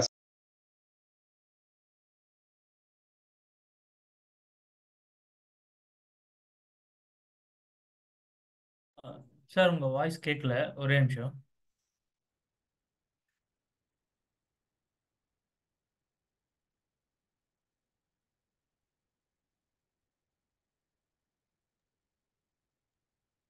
சார் அன்மியூட் பண்ணிக்கோங்க. மியூட் ஆயிடுச்சு. அன்மியூட் பண்ணிக்கோங்க சார். இருங்கப்பா, ரெக்வஸ்ட் கொடுத்துருக்கேன். டாக்டர் அனந்தகுமார் இல்ல சார் உங்களுக்கு ரெக்வஸ்ட் கொடுத்துருக்கேன் பாருங்க. இப்ப கேக்குதுங்களா? கேக்குது சார். ரைட். ஒண்ணு இல்லைங்க, நடுவுல யாரோ ஒருத்தர் போன் பண்ணிட்டாரு, அவரை கட் பண்ணேன். அப்ப அந்த உபரி மதிப்பு என்பதை மார்க்ஸ் தான் முதல்ல சொல்றாரு, வேற யாருமே சொல்லல. அந்த உழைப்பு சக்தியின் ஒரு பகுதியை கொடுத்துட்டு பெரும்பகுதியை முதலாளி சுரண்டி கொள்கிறான். ஆகவே அந்த உபரி மதிப்பு தான் அவன் மூலதனமாக போய் அவன் மேலும் மேலும் வளர்ச்சி அடைகிறான், தொழிலாளிகள் நசுக்கப்படுகிறார்கள் என்பதை ரெண்டாவது பொருளாதார ரீதியாக அவர் சொல்றாரு. அதற்கு அடுத்து பார்க்கும்போது பிரெஞ்சு சோசியலிஸ்ட் அது என்ன சொல்றாருன்னா, பிரெஞ்சு புரட்சி நடக்குது, சுதந்திரம், சமத்துவம், சகோதரத்துவம்னு கோஷத்தை வைக்கிறாங்க. அங்க சமத்துவம் என்பது சோசியலிஸ்ட குறிக்குது. அந்த சுதந்திரம், சமத்துவம், சகோதரத்துவம் என்பது ஒரு உயர்ந்த தத்துவம் அன்னைக்கு ரொம்ப. ஆனா அங்க ஆட்சியில உட்காரும் போது முதலாளிகள் பெரும்பகுதி அங்க உட்கார்ந்துக்கிட்டு செல்வத்தையும் எல்லாம் கையில வச்சிருக்கிறதுனால படிப்படியா பாட்டாளிகளை தொழிலாளிகளை அழுத்திட்டு அவங்க ஆதிக்க சக்தியா மாறிடுறாங்க. அங்க சோசியலிசம் வரல. அப்போ அதை கார்ல் மார்க்ஸ் நல்லா பார்த்துட்டு, இது எப்படி இந்த பிரெஞ்சு சோசியலிசம் ஏன் வரல, இங்க முதலாளித்துவம் எப்படி ஆட்சியில உட்காருது, அப்போ முதலாளித்துவம் அகற்றி விட்டு பாட்டாளி வர்க்கம் உட்காரணுன்றத அவரு பாக்குறாரு. அதற்கடுத்து பாரிஸ் கம்யூன் நடக்குது. பாரிஸ் கம்யூன் புரட்சியில ரொம்ப தெளிவா அவருக்கு கார்ல் மார்க்ஸ் இருக்கிற காலத்திலே அது நடக்குது. 1789 நினைக்கிறேன் நடக்குது. அந்த புரட்சியில ஒரு 70 நாள் அந்த புரட்சி நீடிக்கும். அதுக்கப்புறம் அது தோத்து போகும். அப்போ அது மார்க்ஸ் நல்லா ஆய்வு பண்ணிட்டு அது ஏன் தோத்ததுன்னு பார்க்கும்போது அவர் சில காரணங்களை சொல்றாரு. ஏன்னா அந்த பாரிஸ் கம்யூன்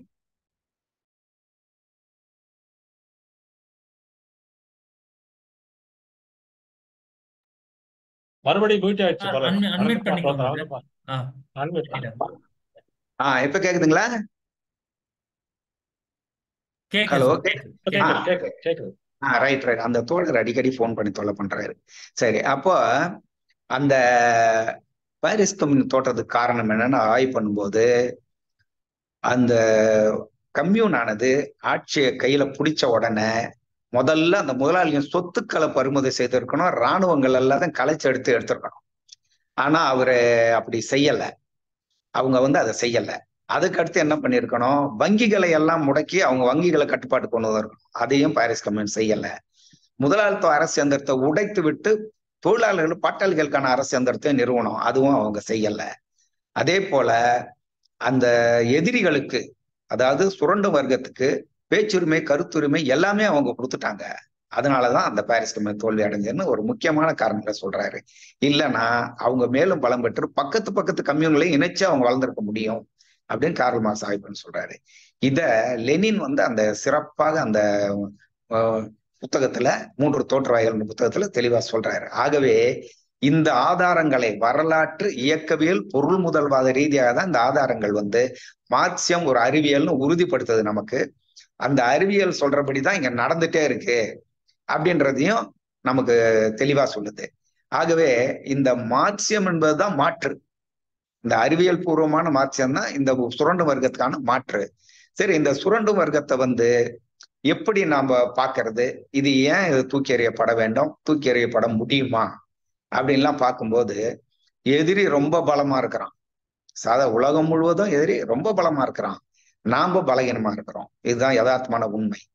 இதுல நம்ம இந்தியாவை மட்டும் எடுத்து பார்த்தோம் அப்படின்னு சொன்னோம்னாக்கா, ஏற்றத்தாழ்வான பொருளாதாரம் உள்ள மாநிலங்கள், நம்ம தலைமுறையாற்றவர் MC குமார் அவர்கள் சொன்னாரு பாருங்க தோழர், அதே போல தமிழ்நாடு, கேரளா கொஞ்சம் வளர்ந்துருக்கு, மகாராஷ்டிரா ஓரளவு வளர்ந்துருக்கு, கர்நாடகா சுமாரா வளர்ந்துருக்கு, உத்தரப்பிரதேசம், மத்திய பிரதேசம் போன்றவையெல்லாம் ரொம்ப பின்தங்கி இருக்கு. இந்த மாதிரி ஏற்றத்தாழ்வான பொருளாதார, கலாச்சார, மொழித்தன்மை, உணவுத்தன்மை எல்லாமே நிறைய மாறுது. அப்ப இந்த மாதிரி இடங்கள்ல நாம சமூக மாற்றத்தை தொழிலாளர்கள் இணைச்சு கொண்டு வருவது என்பது ரொம்ப கடினமான விஷயம். ஆனா முடியாத விஷயம் கிடையாது, ரொம்ப கடினம். நம்ம ரொம்ப சிந்திச்சு செயல்பட்டு உள்ள போக வேண்டிய கடமைகள் நமக்கு இருக்கு. அப்போ இந்த அரசு எப்படி இருக்கு அப்படின்னு பார்த்தோம்னா, இன்றைய மோடி அரசு 10 வருட கால ஆட்சியில் பார்த்தோம் அப்படின்னு சொன்னாக்கா, உழைப்பதுல நாம உழைக்கும் பணத்துல பாதிய வரியா கட்டுறோம். ஆனா கூட நமக்கு ரிட்டர்ன்ஸ், திரும்பி வரக்கூடிய சலுகைகள், வசதிகள் என்ன வருதானா இல்லை. மேலும் மேலும் நம்மளுடைய புழிஞ்செடுத்து அந்த அரசு எடுத்துக்கிட்டு இருக்குது. அதே போல காடுகள் அழிப்புல மோடி அரசு மிக மிக முன்னேறி நிற்குது. எப்படின்னு கேட்டீங்கன்னா, 10 வருடத்துல 6 லட்சம் ஏக்கர் காடுகளை அழிச்சிருக்குது மோடி அரசு. இத உலக பசுமை தீர்ப்பாயம் சொல்லுது. அதே போல இந்த ஹீட் வெப்ப அதிமயமாதல்ல பாத்தீங்கன்னு சொன்னாக்கா, அமெரிக்காவும் ஐரோப்பாவும் ஒரு பங்கு இருந்தாலும், இந்தியாவும் இன்னைக்கு வந்து மோடி ஆட்சிக்கு பிறகு வெப்பத்தை அதிகப்படுத்துற நாடுகள்ல வந்து நிக்குது. அதே போல அமேசான் காடுகள் அழிக்கப்படுது. கேட்டாக்கா அங்க பிரேசிலா இருந்தாலும் சரி, வெனிசுலாவா இருந்தாலும் சரி, அந்த பொலிவியாவா இருந்தாலும் சரி, அவங்க என்ன சொல்றாங்கன்னா, விவசாயத்தை வளர்ப்பதற்கு நாங்க அழிக்க வேண்டியிருக்குன்றாங்க.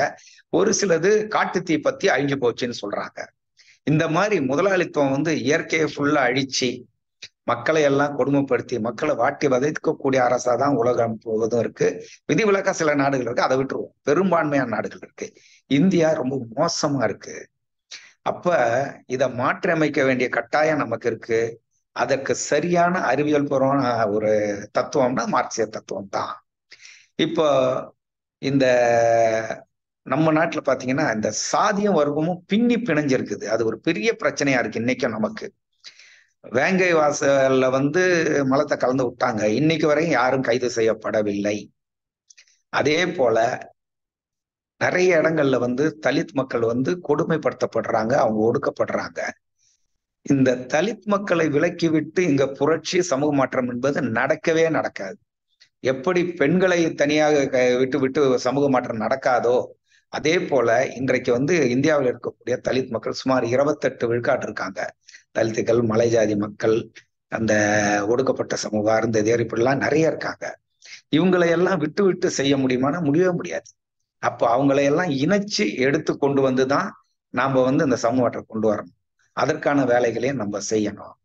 அது கூட மார்க்சியம் ரொம்ப தெளிவா அதுல நிறைய வரையறைகளை நம்ம கொடுக்குது, மக்களை அணுகுவது. அதுவும் இல்லாம அதுக்கப்புறம் லெனின், ஸ்டாலின், மாவோவும் நிறைய விஷயங்களை சொல்றாரு. கிராமப்புறங்களை சுற்றி வளைத்து நகர்ப்புறத்தை கைப்பற்றும் முறையை செய்தவர அவரும் கிராம மக்களுக்குன்னு நிறைய விஷயங்கள் வருது நமக்கு. கடல் போல இருக்கும் அந்த மார்க்சியம், நாளுக்கு நாள் வளர்ந்துட்டே தான் போகுது. அப்போ இந்த சூழல்ல இந்த தலித் மக்களை வந்து ஒடுக்குவது என்பதும், அவர்கள் தகுதியில்லாத என்பதும், முத்திர குத்துவது என்பதெல்லாம் நிறைய நடக்குது. சாதி இந்துக்களாலே நடக்குது. இப்போ அந்த தலித் மக்களுடைய வீரம் மிகுந்த ஒரு நிகழ்ச்சியை நான் வந்து சொல்லணும்னு விரும்புறேன். எடுத்துக்காட்டாக இந்த மகாராஷ்டிரால மகர் அப்படின்னு சொல்லக்கூடிய ஒரு தலித்தினருக்கு டாக்டர் அம்பேத்கரும் அதை சேர்ந்தவர் தான். அவருடைய அந்த இனம்தான் உண்மையிலேயே மகாராஷ்டிரால மகர் ராஷ்டிரான்றதான் மகாராஷ்டிரா. அவங்கதான் அங்க பூர்வ குடிகள், அந்த மண்ணின் மைந்தர்கள். ஆனா அவர்களை அங்க இருக்கக்கூடிய அந்த உயர் ஜாதிகள்லாம் ஒதுக்கி வைக்கிறாங்க. இன்னைக்கு கூட அங்க அங்க சம உரிமை எல்லாம் கிடைக்கல. எல்லாம் ஏட்டளவுல இருக்க உரிமைகள் செயல்ல இல்லைன்னு தான் சொல்லணும். அப்போ அந்த மாதிரியான இந்த மகர்கள் இந்த வரலாற்றை ஒரு நிகழ்ச்சியை சொல்லிதான் ஆகணும். சத்ரபதி சிவாஜி அந்த பகுதியெல்லாம் ஆட்சி செய்திருக்கும் போது அவரோட படையில 30,000 பேர் கொண்ட இராணுவத்தை வச்சிருந்தாரு. அதுல 10,000 பேர் இஸ்லாமியர்கள். சிவாஜியை இந்துக்கு அடையாளம் சொல்லுவாங்க. நிச்சயமா இந்து அடையாளம் கிடையாது சிவாஜி. அவர் உழைக்கும் மக்கள் அடையாளம். உண்மையான வரலாறு வேற. அப்ப 10,000 பேர் இஸ்லாமியர்கள் தான் இருந்தாங்க சிவாஜியோட படையில. சிவாஜிக்காக உயிரை கொடுத்து போராடினாங்க. ஒரு 10,000 பேர் மற்ற இந்துக்கள் எல்லாம் இருந்தாலும், இன்னொரு 10,000 பேர் எடுத்தீங்கன்னா மகர் ஜாதியை சேர்ந்தவர்கள், மாவாலின்னு சொல்லக்கூடிய விவசாயிகள், நாவிதர்கள், அருந்தியர்கள்லாம் நிறைய இருந்தாங்க அவர் படையில. இந்த சிவாஜி ஆட்சியில இருக்கும் போதும், அதுக்கு பின்னால் அவர் மகன் சம்பாஜி இருக்கும் போதும், அதுக்கு பின்னால பார்த்தோம் சொன்னாக்கா அந்த ஆட்சி முடிஞ்சு போகுது. அதுக்கப்புறம் மராட்டிய பேஷ்வாக்கள் அப்படின்றவங்க அந்த ஆட்சியை பிடிக்கிறாங்க. அந்த மராட்டிய பேஷ்வாக்கள் யாருன்னு சொன்னா அவங்கதான் உயர்ந்த பிராமணன்னு சொல்லிக்கிறவங்க. அவங்க ஆட்சிக்கு வந்த உடனே இந்த மகர்களை எல்லாத்தையும் விலக்கிட்டாங்க. நீங்கெல்லாம் தீண்டத்தகாதவங்க, உங்களெல்லாம் நான் படையில வச்சு கூடாது, வெளில போங்கன்னு துரத்தி விட்டுறாங்க. அப்போ அவங்க அந்த போர் வீரர்கள், வீரம் செறிந்த போர் வீரர்கள், வேற வேலை அவங்களுக்கு தெரியாது. அவங்க என்ன பண்றதுன்னு தவிச்சுட்டு இருக்க நேரத்துல வெள்ளைக்காரன் ஈஸ்ட் இந்தியன் கம்பெனி கூப்பிடுது, நீங்க வாங்க, உங்க வீரத்தை நான் மதிக்கிறேன், எங்க கூட இருந்து சண்டை செய்யுங்க, எங்களுக்கு உதவியா இருங்க, எங்களுக்கு பாதுகாப்பா இருக்க. அந்த பகுதி மக்கள் எல்லாம் வேலை கிடைச்சா போதும்னு சொல்லிட்டு வெள்ளைக்காரன் போய் சேர்ந்துடுறாங்க. ஆனா வெள்ளைக்காரன் தீண்டத்தகாத வேலை எதையும் அவன் செய்யல. அவங்களுக்கு மரியாதை கொடுத்து நல்லபடியா போர் பயிற்சி எல்லாம் கொடுத்து ஆயுதம் குணம் கொடுத்து சம்பளம் கொடுத்து வச்சிருந்தான். இப்பதான் முக்கியமான விஷயம் என்னன்னா, அந்த பூனா பக்கத்துல பீமா நதி ஓடுது. அந்த பீமா நதி கரையில தான் கோரான் என்கிற ஒரு கிராமம் இருக்கு. அந்த பீமா நதி கரையில கோரான் கிராமத்துல 500 மகர்கள் கொண்ட படையும் 300 பேர் கொண்ட வெள்ளைக்கார படை 800 பேர் அங்க தங்கியிருக்காங்க. அப்போ அவங்களை அழிக்கிறதுக்காக பாலாஜி பேஷ்வா விஸ்வநாத்ன்றவன், அந்த ஆரிய பார்ப்பன மன்னன், 20,000 பேர் கொண்ட படையை அனுப்புறான். இவங்களை அடிச்சு காலி பண்ணுன்னு. இந்த மகர்கள் எல்லாம் விடக்கூடாது, வெள்ளைக்காரனை விடுற மொழியே அந்த மகர்களை விடக்கூடாது, அழிக்கணும்னு சொல்றான். அப்ப அந்த படை வருது. அதுல 5,000 பேர் கொண்ட படை தாக்குதலை தொடங்குது. அப்பதான் அந்த மகர்களுக்கு உள்ளுக்குள்ள இருந்த கோபம், வெறுப்பு எல்லாம் வெளியே அந்த 500 பேர், இந்த 300 பேர் வெள்ளையார்கள் 800 பேர் பலத்த சண்டை நடக்குது. சரியான சண்டை. அந்த சண்டை நடந்த நாள் 1/1/1818, அதாவது கார்ல் மார்க்ஸ் பிறந்த வருடம் ஜனவரி 1ஆம் தேதி அந்த சண்டை நடக்குது.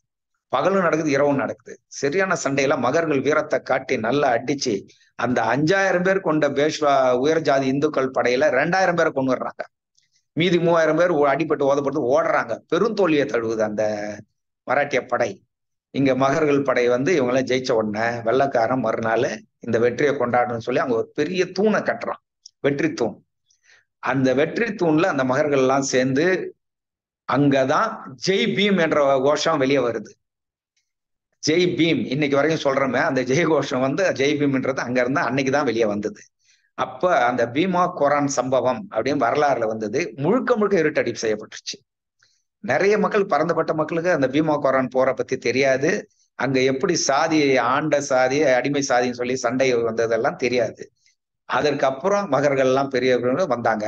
இந்த நிகழ்வு எதுக்காக சொல்றோம்னா, ஒடுக்கப்பட்ட மக்களை நாம் இணைத்து எல்லோரையும் நம்ம கொண்டு போய் மூலமாக தான் வெற்றி அடைய முடியும். 2வது, அந்த மராட்டிய பீஷ்வாக்கள் இருக்கிறான்ல, அவங்களோட வழி வந்தவர்கள் தான் இன்றைய RSS தலைவர்கள். இதைத்தான் நம்ம முக்கியமா பார்க்கணும். இன்றைய RSS தலைவர்கள் இருக்காங்கல்ல, அந்த 1925ல ஹெட்கேவார் அந்த RSS தொடங்குறாரு. அதுக்கு பின்னால முன்ஷி, அப்புறம் கோல்வாங்கர் என்ற குருஜி, அதுக்கப்புறம் பாலசாஹப் தேவரஸ், இன்னைக்கு இருக்கக்கூடிய மோகன் பகத், எல்லாம் அந்த ஆரிய சிற்பவன் பார்ப்பனர்களை சேர்ந்தவங்க, அந்த பேஷ்வா கும்பல். அவங்கதான் இன்னைக்கும் RSSல இருந்து நாட்டை ஆடி படைக்கிறாங்க என்பதை நாம நினைவில் கொள்ளணும் தோழர்களே. அதனால்தான் அந்த வரலாற்று சம்பவத்தை நாம நினைக்கணும். அப்ப இந்த மார்க்சியம் என்ற வெல்லப்பட முடியாத ஆயுதத்தை எடுத்து நாம இந்த சமூகத்தை மாற்றி அமைக்கணும் அப்படின்னும் போது, அந்த உறுதியான அறிவியல் பூர்வமான அந்த மார்க்சியம் நமக்கு நிறைய விஷயங்களை சொல்லி கொடுத்துருக்காங்க. ஆனா நாம தான் எந்த அளவுக்கு அதை பயன்படுத்துகிறோம், இல்லாட்டி எவ்வளவு பின்தங்கி இருக்கோம் என்பதை உண்மையிலே நம்ம ஒப்புக்கொண்டாகும். ஏன்னு கேட்டா ஆளும் வர்க்கம் வளர்ந்துட்டே போறான், அவன் மேல மேல போயிட்டே இருக்கிறான், ஒடுக்குமுறை அதிகரிச்சுட்டே போறான். ஆனா நாம வந்து நம்ம தோழர் MC குமார் சொன்ன மாதிரி ஆர்கனைஸ்டு எம்ப்ளாயிஸ் பாத்தீங்கன்னா 10% தான் இருக்கான், 90% அன்ஆர்கனைஸ்டு. அப்போ நமக்கு இன்னும் எவ்வளவு பணி இருக்குது, எப்படியெல்லாம் நம்ம முன்னேற வேண்டியிருக்கு. இன்றைய தேவை மார்க்சியம்னு சொல்லிட்டா மட்டும் போதாது, அதை நம்ம எப்படி நடைமுறைப்படுத்தி கொண்டு போகணும் அப்படின்னு பார்க்கும்போது இந்த முதலாளித்துவம் என்பது கொடூரமாகவும் கோரமாகவும் மாறி போயிட்டு இருக்குது. சொல்ல போனா அந்த வாழ்நிலை சொன்னான்னு இவங்க எல்லாம், அதாவது 400 ரூபாய் கேஸ் இன்னைக்கு 1000 ரூபாய் தாண்டிடுச்சு, 70 ரூபாய் பெட்ரோல் 100 ரூபாய் தாண்டி போச்சு, எல்லாம் நமக்கு தெரிஞ்ச விஷயம்தான். அதனால நாம் எல்லோரும் இணைந்து இனிமேலாவது ஒரு திட்டமிட்ட பொது திட்டத்தின் கீழ் அனைத்து இடதுசாலையும் இணைஞ்சு ஆகணும், ஜனநாயக சக்திகளை இணைக்கணும், ஒடுக்கப்பட்ட மக்களை இணைத்து நாம வந்து செயலுக்கு போயாகணும். இல்லை என்றால் இந்த பாசிச முதலாளிகள் இன்னமும் மோசமாக அவர்களுடைய செயல்பாடுகளை காட்டுவார்கள். எடுத்துக்காட்டுக்கு வரலாறுலயே நமக்கு ஒரு விஷயம் இருக்கு. என்னன்னா, ஹிட்லர் ஆட்சிக்கு வரும்போது அவர் சொன்னது என்னன்னா, யூதர்கள் தான் நம் எதிரிகள், யூதர்கள் தான் நம்ம வளத்தை கொள்ளையடிக்கிறார்கள், யூதர்களால் தான் நம்ம கஷ்டப்படுகிறோம், நம்முடைய பொருளாதாரத்தை எல்லாம் கபலீகரம் செய்வர்கள் இந்த யூதர்கள் சொல்லித்தான் வராரு. ஆனா வந்த பிறகு முதல்ல என்ன செய்தாருன்னா, யூதர்களை கை வைக்கல, கம்யூனிஸ்டுகளை தான் தாக்குனாரு, கம்யூனிஸ்டுகள் தான் சிறையில் அடிச்சாரு, கம்யூனிஸ்ட் கட்சி அலுவலகம்லாம் அடிச்சு நொறுக்குனாங்க. இதுக்குன்னே கொஸ்டாபோன்னு ஒரு படையை வேற உருவாக்கி வச்சான் ஹிட்லர். அதற்கப்புறம் தான் யூதர்கள்ட்ட போனான். அதே மாதிரி ஒரு நிலைமை தான் தொடர்களே இந்தியாவில நமக்கும் இருக்குது. மீண்டும் மோடி ஜெயித்து வந்தால், தப்பி தவறி வந்தால், அவன் முதல்ல அடிக்க போறது கம்யூனிஸ்டுகளையும் பகுத்தறிவாதிகளையும் ஜனநாயகவாதிகளையும் தான். அதுக்கப்புறம் தான் முஸ்லிம் கிறிஸ்டின் எல்லாம் அவனுக்கு. அதனால நாம எல்லாரும் மார்க்ஸ் பிறந்த நாளான இன்று நாம் எல்லா தோழர்களும் ஒருங்கிணைந்து நாம இனிமேலாவது ஒரு செயல் திட்டத்தை உருவாக்கி நம்ம மார்க்சியத்தை வெல்லப்பட முடியாது அந்த ஆயத்தை வச்சு நாம முன்னேறி மக்களிடம் வந்து செல்ல வேண்டிய ஒரு கட்டாயம் நமக்கு இன்னைக்கு இருக்கு. மார்க்சிய தேவை மட்டுமல்ல, இன்றைய தேவை மார்க்சியம் மட்டுமல்ல, அந்த மார்க்சியத்தை எடுத்துக்கொண்டு சென்று மக்களை அணுகி நம்ம அணிதிரட்ட வேண்டிய அவசியமும் நம்ம கிட்ட இருக்கு என்பது இன்னைக்கு தலையாய பிரச்சனையா இருக்கு நமக்கு. அதே போல இந்த மதம் பாத்தீங்கன்னா நிறைய பிரச்சனைகள் மதம் இந்த நிறைய இருக்கு. ஆனா மத பிரச்சனைகளை நாம கையாள முடியும். அதே போல சாதி பிரச்சனை கையாளுதான் ரொம்ப சிரமம் நமக்கு இன்னைக்கு. ஆனா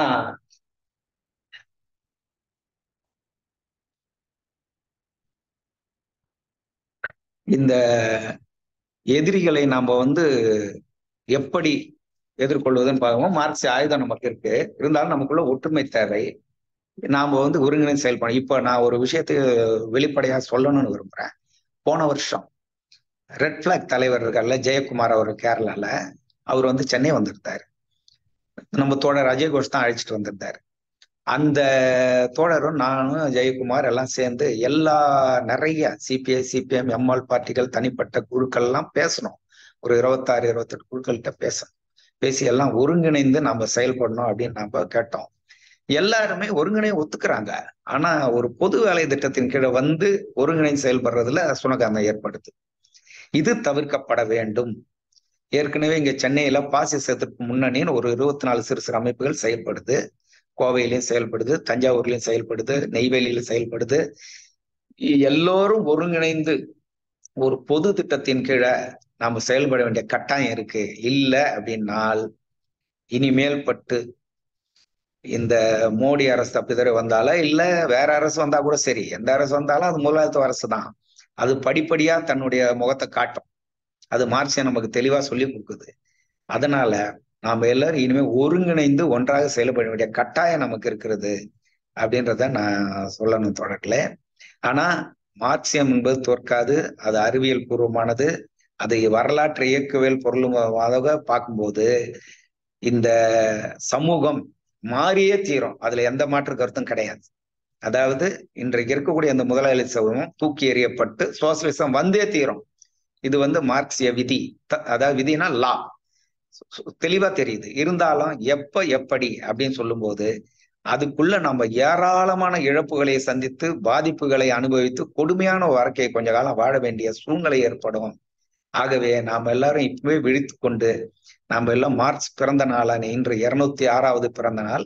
இன்று நாம் எல்லோரும் இடதுசாரிகள் முதல்ல இணைவதற்கான வேலையை செய்யணும்.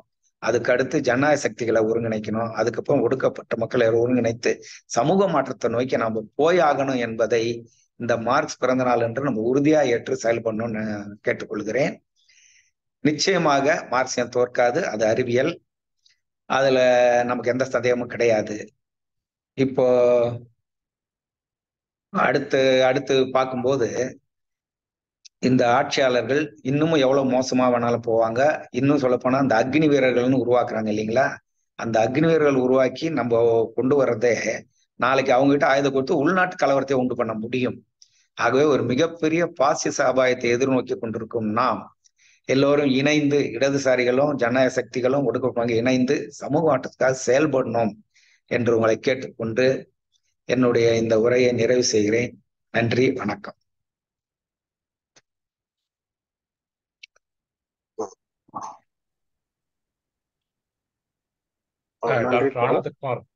டாக்டர் ஆனந்தகுமார் அவர்களுக்கு அவருடைய உரை வந்து மிகவும் சிறப்பாக இருந்தது. தோழருக்கு மிக்க நன்றி. நான் முதலே சொன்னது போல நம்முடைய பல பொதுவான அம்சங்கள் இருக்கிறது. அதை முதலில் ஐடென்டிஃபை பண்ணி அதுபடியாக நம்ம வளர்ச்சியை பார்க்கலாம். அதே சமயத்துல நமக்கு தனித்தனி கருத்துக்களும் இருக்கிறது என்பதை நம்ம மறுக்க முடியாது. நமக்குள்ள கண்டிப்பா நீங்க பேசிய கருத்துக்கள் பல விஷயங்கள் எனக்கு ஏற்றுக்கொள்ள முடியாததாக இருக்கும். அதெல்லாம் நம்ம பேசிதான் அதை கரெக்ட் பண்ணிக்கணும். நீங்க பேசின பேச்சு வந்து மிகவும் சிறப்பா இருந்தது. முக்கியமாக நீங்க இந்த பீமா கோரேகானை பற்றி பேசியது எனக்கு என்னுடைய நீண்ட கால ஆசை அங்க போகணும் அப்படின்னு சொல்லிட்டு பீமா கோரேகானுக்கு போகணும். ஏன்னா நீங்க அது நடந்ததை மட்டும் தான் சொன்னீங்க. ஒவ்வொரு வருஷமும் ஜனவரி 1ஆம் தேதி அங்க கொண்டாடப்படுது. அந்த ஒரு பெரிய விழாவாக கொண்டாடப்படுகிறது. அந்த ஆசை வந்து இந்த வருஷம் தான் நிறைவேற்று. நான் இந்த போன ஜனவரியில வந்து பீமா கோரேகான் போயிட்டு வந்தேன். என்னுடைய வாட்ஸ்அப் பாத்தீங்கன்னா தெரியும். வாட்ஸ்அப் ப்ரொஃபைல் பிக்சர்ல அந்த அங்கிருந்த இளம் தோழர்களோட எடுத்த போட்டோ நான் வச்சிருக்கேன். அது வந்து மிகவும் ஒரு சிறப்பான நிகழ்வா எனக்கு அமைஞ்சு. அம்பேத்கரும் பல வருடங்கள் அங்க போய் வந்திருக்காரு. ஆமா, அம்பேத்கர் அங்க போயிட்டு வந்திருக்காரு. அது வந்து பெரிய கேதரிங், பெரிய திருவிழா. ஆனா நம்ம பார்த்தோம்னு சொன்னா ஆப்வியஸா தெரியக்கூடியது. நான் மற்ற விழாக்களுக்கு பெரிய விழாக்களுக்கு எல்லாம் போயிருக்கோம். தெரியக்கூடியது அந்த மக்கள் இன்னும் பூராவா இருக்காங்க. அதெல்லாம் இந்த லாவுக்காக நல்லபடியா அட்ரஸ் பண்ணிட்டு எல்லாம் வந்தாலும் கூட மற்ற இதை கம்பேர் பண்ணும்போது கொஞ்சம் போராதான் இருக்காங்க. சில பேர் கூட பேச்சு கொடுத்தாங்க. ஏன்னா எனக்கு இது தெரியும் அப்படிங்கிறதுனால பேச்சு கொடுத்தேன். பேச்சு கொடுக்குற விதத்துல பார்த்தா அவங்களே தங்களுக்கு செல்ஃப் கிரிட்டிசைஸ் பண்ணிக்கிறாங்க. ஏன் நல்ல முன்னேறாம இருக்கோம் அப்படிங்கிறது வந்து அதுக்கு ஒரு காரணம் எல்லாரும் பொதுவா சொல்லக்கூடிய காரணம் தான். அது சரியான காரணமான எனக்கு தெரியல. எங்களுக்குள்ள குடிப்பழக்கம் அதிகமா இருக்கு, அதுதான் எங்களை சீரழிக்குது அப்படிங்கிற மாதிரி சொன்னாங்க. அதுக்கு காரணம் வந்து ஏழ்மை இருக்கிற இடத்துல இந்த மாதிரியான பழக்கங்கள் இருக்கும். இனியோ அதை வந்து நம்ம டாபிக்ல வந்து இந்த விலைக்கு போவோம்னா நீங்க இருந்தாலும் அந்த இன்சிடென்ட்டை சொன்ன உடனே எனக்கு டக்குன்னு ஞாபகம் வந்தது வந்து என்னுடைய இந்த பயணம் தான், இந்த வருஷ பயணம். ரொம்ப மறக்கக்கூடிய ஒரு நீங்களும் வாய்ப்புள்ள தோழர்கள் வந்து இந்த ஜனவரி 1 போய் பார்த்துட்டு வாங்க. அது வந்து ஒரு திருப்பு முனை. ஒரு ஒடுக்கப்பட்ட மக்களுக்கு வந்து ஒரு ஆறுதல். அது பெரிய மாற்றத்தெல்லாம் ஏற்படுத்திச்சுன்னு சொல்ல முடியாது. ஒரு ஆறுதலான விஷயமா அது இருக்கு. அது இன்னைக்கும் மக்கள் அப்படித்தான் பாக்குறாங்க. ஸோ அந்த ஆறுதல் மட்டும் நமக்கு மார்க்சியர்களுக்கு பத்தாது. இந்த சமூக மாற்றம் என்பதுதான் நம்மளுடைய மார்க்ஸே சொல்லியிருப்பாரு, கூலி விலையிலா அப்படிங்கிற போதுல அதை படிச்சுட்டு இருக்கலாம். அதுல வந்து இந்த கூலியை உயர்த்தி கொடுக்கணும், சரியான கூலி கொடுக்கணும் அப்படிங்கிறதெல்லாம் வந்து நம்மளுடைய எய்ம் கிடையாது. அதெல்லாம் வந்து தற்காலிகமான ஒரு நிவாரணம் தான். இந்த கூலி அமைப்பு முறையே ஒழித்து கட்ட வேண்டும், கூலி தொழிலாளி என்பது இருக்கக்கூடாது அப்படிங்கிறதான் நம்ம பாட்டாளி வர்க்கத்துடைய எய்மா இருக்கணும். அப்படி அதை வந்து அச்சீவ் பண்றதுதான் அடுத்த இலக்கை சொல்லியிருக்காரு. ஸோ தோழருடைய உரை மிகவும் சிறப்பா இருந்தது. இதை பற்றி கேள்விகள் கருத்துக்கள் சொல்ல தோழர்களுக்கு விருப்பம் இருந்தா சொல்லலாம், கேட்கலாம். அதுக்கு தோழர்கள் அனைவரும் அந்த ரியாக்ஷன் இது இருக்கு, அதுல வந்து கை உயர்த்துற அந்த இது ஹேண்ட் ரைஸ் பண்ணுங்க. நான் வந்து உங்களுக்கு பர்மிஷன் கொடுக்குறேன். இல்ல, எல்லாத்தையும் அன்மியூட் பண்ணிருக்கேன். அன்மியூட் பண்ணிடலாமா சார்? ஓகே, எல்லாத்தையும் அன்மியூட் பண்ணிருக்கேன். எல்லாத்தையும் அன்மியூட் பண்ண பெர்மிஷன் கொடுத்துருங்க, அவங்களே அன்மியூட் பண்ணிருக்கேன். இப்போ நீங்களே அன்மியூட் பண்ணிக்கலாம்.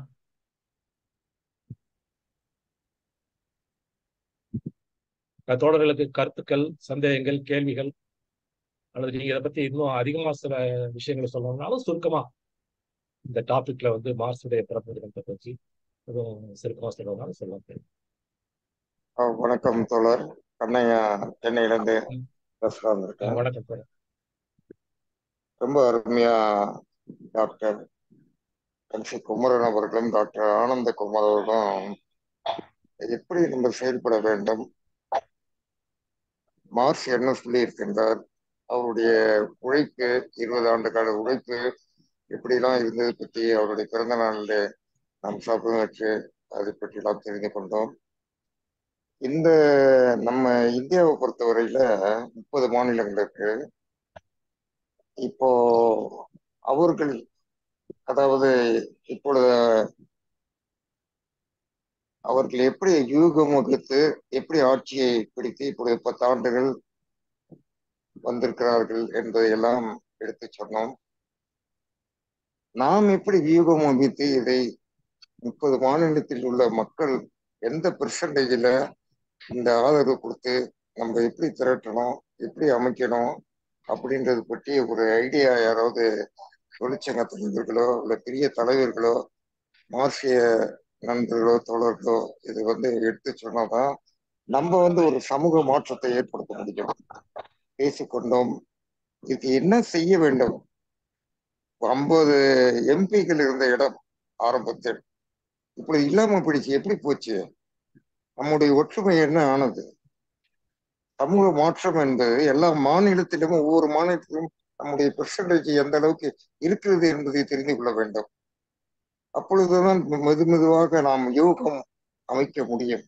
அந்த வகையிலே ஐயா அவர்கள் ஆனந்தகுமார் அவர்களோட சொன்னாங்க, 4 புத்தகங்கள் எழுதியிருக்கிறேன், அது கொண்டு வருவதற்கு பயமாக இருக்கிறது, எனக்கு கூச்சமாக இருக்கு. எதுக்கு கூச்சப்பட வேண்டிய விஷயம் என்ன? அது வந்து எனக்கு தெரிஞ்சுக்க ஆசைப்படுறேன். ஏன்னா நான் ஒரு எழுத்தாளர் என்ற முறையில் அதை நான் தெரிஞ்சுக்க ஆசைப்படுறேன். துணிஞ்சு எத்தனையோ எழுத்தாளர்கள் எழுதிட்டு போது நீங்க அதை பயப்படணும். ஏன் நீங்க அதை உள்ள தள்ளிடுவாங்களான்னு பாக்குறீங்க, கொள்றீங்க அப்படின்ற எண்ணம் உங்களுக்கு எப்படி ஏற்படுச்சு? இவ்வளவு துணிச்சலா நீங்க பேசக்கூடிய ஆள்கள் ஏன் பயப்படுறீங்க? அது கொஞ்சம் விளக்கம் சொல்லணும்னு கேட்டுக்கிறேன். யூகம் அமைக்கிறதுக்கு எப்படி அமைக்கணும்ன்றதோ நீங்க சொல்லுங்க, நாங்க தெரிஞ்சுக்குவோம். மிக்க நன்றி. தோழர், நான் தயாரிப்பு பண்ணி வச்சிருக்க புத்தகங்கள் வந்து பூச்சப்படல. ஏன்னா அந்த புத்தகங்கள் பதிப்பதற்கு எவ்வளவு பேர் முன்வாருன்னு தெரியாது. ஆனா அந்த தலைப்பை நான் சொல்றேன் கேளுங்க. பாராளுமன்றம் பன்றிகளின் தோல்வம், லெனின்னு தலைப்போடு தான் முதல் புக்கு. இதை CPI CPM தோழர்களே ஏத்துக்க மாட்டாங்கன்னு நான் நினைக்கிறேன். ஏன்னா நான் அந்த புத்தகத்தை வந்து பாராளுமன்ற முறை எங்க இருந்து எப்படி எல்லாம் தோணுச்சு சொல்லு, கிரேக்க செனட்ல இருந்து ரோமானியா செனட்ல இருந்து எப்படி வருது, அது எப்படி படிப்படியா இங்கிலாந்து, பிரான்ஸ், அமெரிக்கா மாதிரி என்றெல்லாம் பாராளுமன்ற முறைகள் எப்படி இருக்கு, இப்படி எல்லாம் செய்துட்டு அதெல்லாம் சொல்லி இந்திய பாராளுமன்றத்துக்கு வரும்போது இந்திய பாராளுமன்றம் காலாவதி ஆயிரம் பாராளுமன்றம், இது உதவாத பாராளுமன்றம்ன்றதெல்லாம் நம்ம சொல்லணும். இதுதான் உண்மை. ஏன்னு கேட்டாக்கா இந்த பாராளுமன்ற முறை என்பது உண்மையான ஜனநாயக முறையே இல்லை. மக்களை தேர்ந்தெடுக்க எம்பிங்களை அனுப்புறோம், ஆனா அவங்களை கட்டுப்படுத்துறதுக்கோ அவங்களை வழி நடத்துறதுக்கோ அவளை திருப்பி அழைக்கிறதுக்கோ நம்ம உரிமை கிடையாது. அவன் இஷ்டத்துக்கு வருவான், 5 வருஷத்துக்கு அவன் இஷ்டத்துக்கு ஆடுவானுங்க. இப்ப நம்ம என்ன சொல்றோமா, மோடி கிட்ட GST கொண்டா, பெட்ரோல் விலை ஏத்து, கேஸ் விலையெல்லாம் ஏத்து நம்மளா சொல்றோம். அப்ப இந்த பாராளுமன்ற முறை என்பது நமக்கு உதவாத முறை. இது ரொம்ப தெளிவா தெரியுது நடவடிக்கைகள்லயே. அப்போ இதை நாம எடுத்து இது எப்படி உருவாச்சு, வெள்ளைக்காரன் கிட்ட இருந்து அந்த பாராளுமன்றம் எப்படி உருவாச்சுன்னு பார்க்கும்போது உண்மையிலேயே சொல்லப்போனா ஒரு விஷயம் சொல்றோம். இதை வந்து நிறைய, அதாவது லயலா காலேஜ்ல கருத்தரங்கு நடக்கும், பூலை நண்பர்கள் நடத்துவாங்க. அந்த கருத்தரங்குல நான் பேசும்போது பாத்தீங்கன்னா ஒரு விஷயம் நான் சொல்றேன், இப்ப கூட உங்ககிட்ட நான் சொல்றேன், எத்தனை பேர் ஏத்துப்பீங்கன்னு தெரியாது. இந்த அரசியல் இந்த சாசனங்கள் எல்லாம் அம்பேத்கர் தொகுத்தாருன்னு சொல்றாங்க. ஆனா உண்மையிலேயே முழுமையா அம்பேத்கர் தொகுத்தாரா, அம்பேத்கர் தான் செய்தாரானா அது ஒரு சந்தேகத்துக்குரிய விஷயம். ஏன்னு கேட்டா தொழில் தகராறு சட்டம் 1926ன்னு சொல்லுது, அம்பேத்கரை போட்டாரு. டெஸ்மா சட்டங்கள்லாம் வந்து அந்த குவைட் இந்தியா மூவ்மெண்ட் நடக்கும் போதும் ராணுவம் குர்கா ரெஜிமெண்ட்லாம் சுடமாட்டேன்னு சொல்லும் போதும் எஸ்மா சட்டங்கள் 1940-42 கொண்டு வரப்போகுது. இந்த மாதிரி நிறைய சட்டங்கள் வெள்ளைக்காரன் காலத்துல போட்ட சட்டங்கள்லாம் இன்னைக்கு இருக்குது இந்த பாராளுமன்றத்துக்குள்ளன்னா அம்பேத்கர் அதை போட்டாரா? நிச்சயமா இல்லை. அப்ப என்ன நடந்திருக்குது அப்படின்னு பார்க்கும்போது, அம்பேத்கரை வந்து சட்ட வரைவு குழுவுக்கு வந்து அவரை நியமிச்சுட்டு சட்ட மந்திரியா போட்டு வரைவு எடுத்துட்டாங்க. எடுத்துட்டு அரசியல் நிர்ணய சபைக்கு வந்து தலைவரா இருந்தவர் பாபு ராஜேந்திர பிரசாத். அந்த பாபு ராஜேந்திர பிரசாத் யாருன்னா சிற்பவன் பார்ப்பனர். அவரை தலைவராக உட்கார வச்சுதான் அரசியல் நிர்ணய சபை தான் என்ன செய்யுது, அம்பேத்கருடைய சட்டங்கள் ஒரு பகுதியும் 2 மடங்கு வெள்ளைக்காரனுடைய சட்டத்தையும் அப்படியே இணைச்சுதான் இந்த அரசியல் சாசனத்தை உருவாக்குனாங்க. இதெல்லாம் நம்ம எழுதி வெளியிட்டோம்னா என்ன ஆகும்னா, ஏதாவது 4 பொய் கேஸை போட்டு, இப்ப சவுக்கு சங்கரத்துக்கு உள்ள வச்சிருக்காங்க பாருங்க, அந்த மாதிரி பொய் கேஸ் எல்லாம் போட்டு உள்ள வச்சு அந்த புத்தகத்தை வெளிவிடாம தடுத்து ஒரு வழி கந்தல் ஆக்குவாங்க. இதுல வந்து நம்ம கம்யூனிஸ்ட் தோழர்களே நிறைய பேர் இந்த புத்தக ஆதரவா வரமாட்டாங்க. ஏன்னு கேட்டா அந்த பாராளுமன்ற முறையை ஏற்றுக்கொள்ளக்கூடிய காட்சிகள்லாம் இருக்கு. அதனால அது ஒரு பெரிய சிக்கலான விஷயமா மாறுன்றதுனால தான் அந்த புக்கை நான் பதிப்பிக்க விரும்பவில்லை இப்போதைக்கு. இதுதான் உண்மை. அதனால பயப்படல. நம்ம செய்யக்கூடிய செயல் வெற்றிகரமா போய் மக்களை சேரணும். அதை முடக்கி நசுக்கி சிதற அடிக்கிறாங்கன்னா அதை செய்யக்கூடாது. அதுதான் உண்மை. அதனால பயம்லாம் எங்களுக்கு கிடையாது. ஏன்னா எம்எல் பார்ட்டியில இருந்து சின்ன வயசுல இருந்து வந்து போராட்டங்கள் எல்லாம் நடத்தி ஜெயிலெல்லாம் பார்த்துட்டு தான் வந்திருக்கோம். நம்ம பயம்லாம் கிடையாது.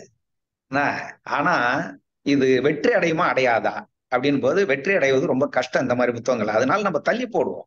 இன்னும் கொஞ்ச நாள் பொறுத்து அலைகள் அச்சகத்தை போய் கேட்டாக்கா அவன் போடுவாங்களா தெரியாது. பாரதி புத்தகாலயம் சிபிஎம் போடுவாங்களா நிச்சயமா எனக்கு சந்தேகம் தான். இந்த மாதிரியான சூழல் இருக்கும்போது அதை யோசனை பண்ணி பார்த்து தான் செய்யணும். இன்னொன்னு வந்து மதங்களும் படுகொலைகளும் புத்தகம் எழுதி வச்சிருக்கேன். இந்த மதங்கள் அன்றிலிருந்து இன்று வரைக்கும் கொலையதான் பண்ணிட்டு இருக்குது. மதங்கள் வந்து மக்களுக்கானதா இல்லை அப்படின்றத தோல் உரிச்சு காட்டக்கூடிய புத்தகம் அது. அதை வெளியிட்டோன்னு வைங்க, கிறிஸ்துவன்ல இருந்து முஸ்லீம்ல இருந்து இந்து ஜாதி இந்துக்கெல்லாம் அத்தனை பேரும் சண்டைக்கு வருவாங்க. சோ இதெல்லாம் ஆனா நிச்சயமா இந்த உலகத்துக்கு இந்த உண்மைகளை சொல்லி ஆக வேண்டிய கட்டாயம் இருக்கு. அதை நம்மளை பலப்படுத்தி கொண்டு நம்ம வந்து அந்த புத்தகத்தை எல்லாம் நிச்சயமா வெளியிடுவோம். அதுக்கு நம்ம வந்து இடதுசாரிகள் ஒற்றுமை, இடதுசாரிகள் ஒருங்கிணைப்பு இதெல்லாம் வந்து மக்கள் நலனுக்கான இந்த புத்தகங்கள்லாம் வெளியிடுறதுக்கு முன் வந்தாருன்னா நம்ம தைரியமா செய்யலாம். சிறையில இருக்கிறதெல்லாம் ஒரு பிரச்சனையே கிடையாது. ஆனா சதுர அடிச்சு அந்த புக்கையும் வர விடாம கண்ணாபுன்னு ஆக்கி விட்டுருவாங்க. சில சமயங்கள்ல ஆலையை கூட க்ளோஸ் பண்ண கூட செய்வாங்க. அதனாலதான் இதெல்லாம் யோசனை பண்ணி நம்ம செய்ய வேண்டியிருக்கே தவிர கூச்சப்படுறதுக்கு இதுல ஒண்ணுமே இல்லை தோழர். நன்றி நன்றி. ஏன்னா நம்ம வந்து மற்றவங்களை வழிகட்டியது திருத்தத்தை தான் பார்க்கணும். வேற தோழர்கள் கேள்விகள் கேட்குறீங்களா? ஒரு ஜீவானந்தம் நீங்க ஏதாவது பேச விரும்புகிறீங்களா? தோழர்கள் அனைவருக்கும் வணக்கம். மார்க்ஸ் பிறந்த நாளான இன்று எம்இஎல்எஸ் பயிலரங்கமும் மார்க்சிய சிந்தனையும் இணைந்து ஒரு சிறப்பு கூட்டத்தை ஏற்பாடு செய்ததற்கு முதலில் என்னுடைய நன்றியை தெரிவித்துக் கொள்கின்றேன். தோழரை, இன்றைய தலைப்பு வந்து மார்க்சி இன்றைக்கு தேவைப்படுகிறார். மார்க்ஸை பொறுத்தவரை இன்றைக்கு அல்ல, என்றைக்குமே தேவைப்படக்கூடியவர். எல்லா விஷயங்கள்லையும் வந்து நம்ம இப்போ மார்க்சியத்தை அப்ளை பண்ணி தான் நம்ம போறோம். இன்றைக்குமே வந்து மார்க்சியம் என்பது நமக்கு தேவை என்பது. ரெண்டாவது, இன்று குமரன் வந்து தலைமை தாங்கி பேசினாரு. அதுல மார்க்சியத்தை பத்தி ஒரு பிரீஃபாக வந்து அவர் விளக்கி சொன்னாரு. அதோட அதற்கு பிறகு தோழர் ஆனந்தகுமாருடைய அவரையும் இதுல நிறைய விஷயங்கள் வந்து விவாதத்தை தூண்டக்கூடிய விஷயங்கள் எல்லாம் இருக்கு. ஆக அந்த விவாதங்களை தூண்டக்கூடிய விஷயங்களை வந்து நமக்கு போட்டோம்னா வந்து நமக்கு நேரம் பத்தாது. ஆகையினால இன்றைக்கு இந்த கூட்டம் நீங்க ஏற்பாடு பண்ணிக்கீங்க அப்படிங்கிறது தான் நம்ம வந்து அதை சிறப்பாக எடுத்துக்கணும். அது என்னன்னா ஒண்ணு மட்டும் நான் கூட்டிட்டு காமிக்கிறேன். குமரன் பேசும்போதும் ஆனந்தகுமார் பேசும்போதும் என்ன சொன்னாங்கன்னா வந்து குமரனே அழுதி சொன்னார். எப்படின்னு கேட்டீங்கன்னா, உற்பத்தி சக்திகளின் வளர்ச்சி இருக்கும்போது மட்டும்தான் அடுத்த கட்ட சமூக மாற்றத்திற்கு அழைத்து செல்லும். உற்பத்தி செய்திகள் வளர்ச்சினா என்னது? தொழிலாளர்களுடைய கல்வி, அவருடைய உற்பத்தி திறன், அதே போல வந்து உழைப்பு கருவிகள், இதுல வந்து வளர்ச்சி ஏற்படணும். அது வந்து நோ டவுட். ஆனா ஒரு பாயிண்ட் சொன்னார் அவர். இந்த உற்பத்தி செய்திகள் வளர்ச்சின்னு சொல்லும்போது இன்றைக்கு இந்தியாவில் ஒரு 10% தான் வந்து ஆர்கனைஸ்டு ஒர்க் ஃபோர்ஸ் ஆக இருக்கிறாங்க.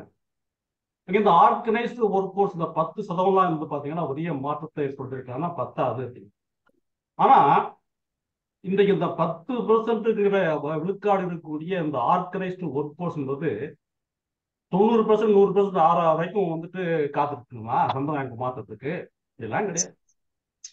மார்க்ஸ் எங்களுக்கு சொல்லிக்கிறாங்க கேட்டா வந்துட்டு இந்த ஆர்கனைஸ்டு ஒர்க் ஃபோர்ஸா வந்துட்டு தலைமை தாண்டி எடுத்துக்கொள்ளக்கூடிய ஒரு தொழிலாளி வர்க்கம்.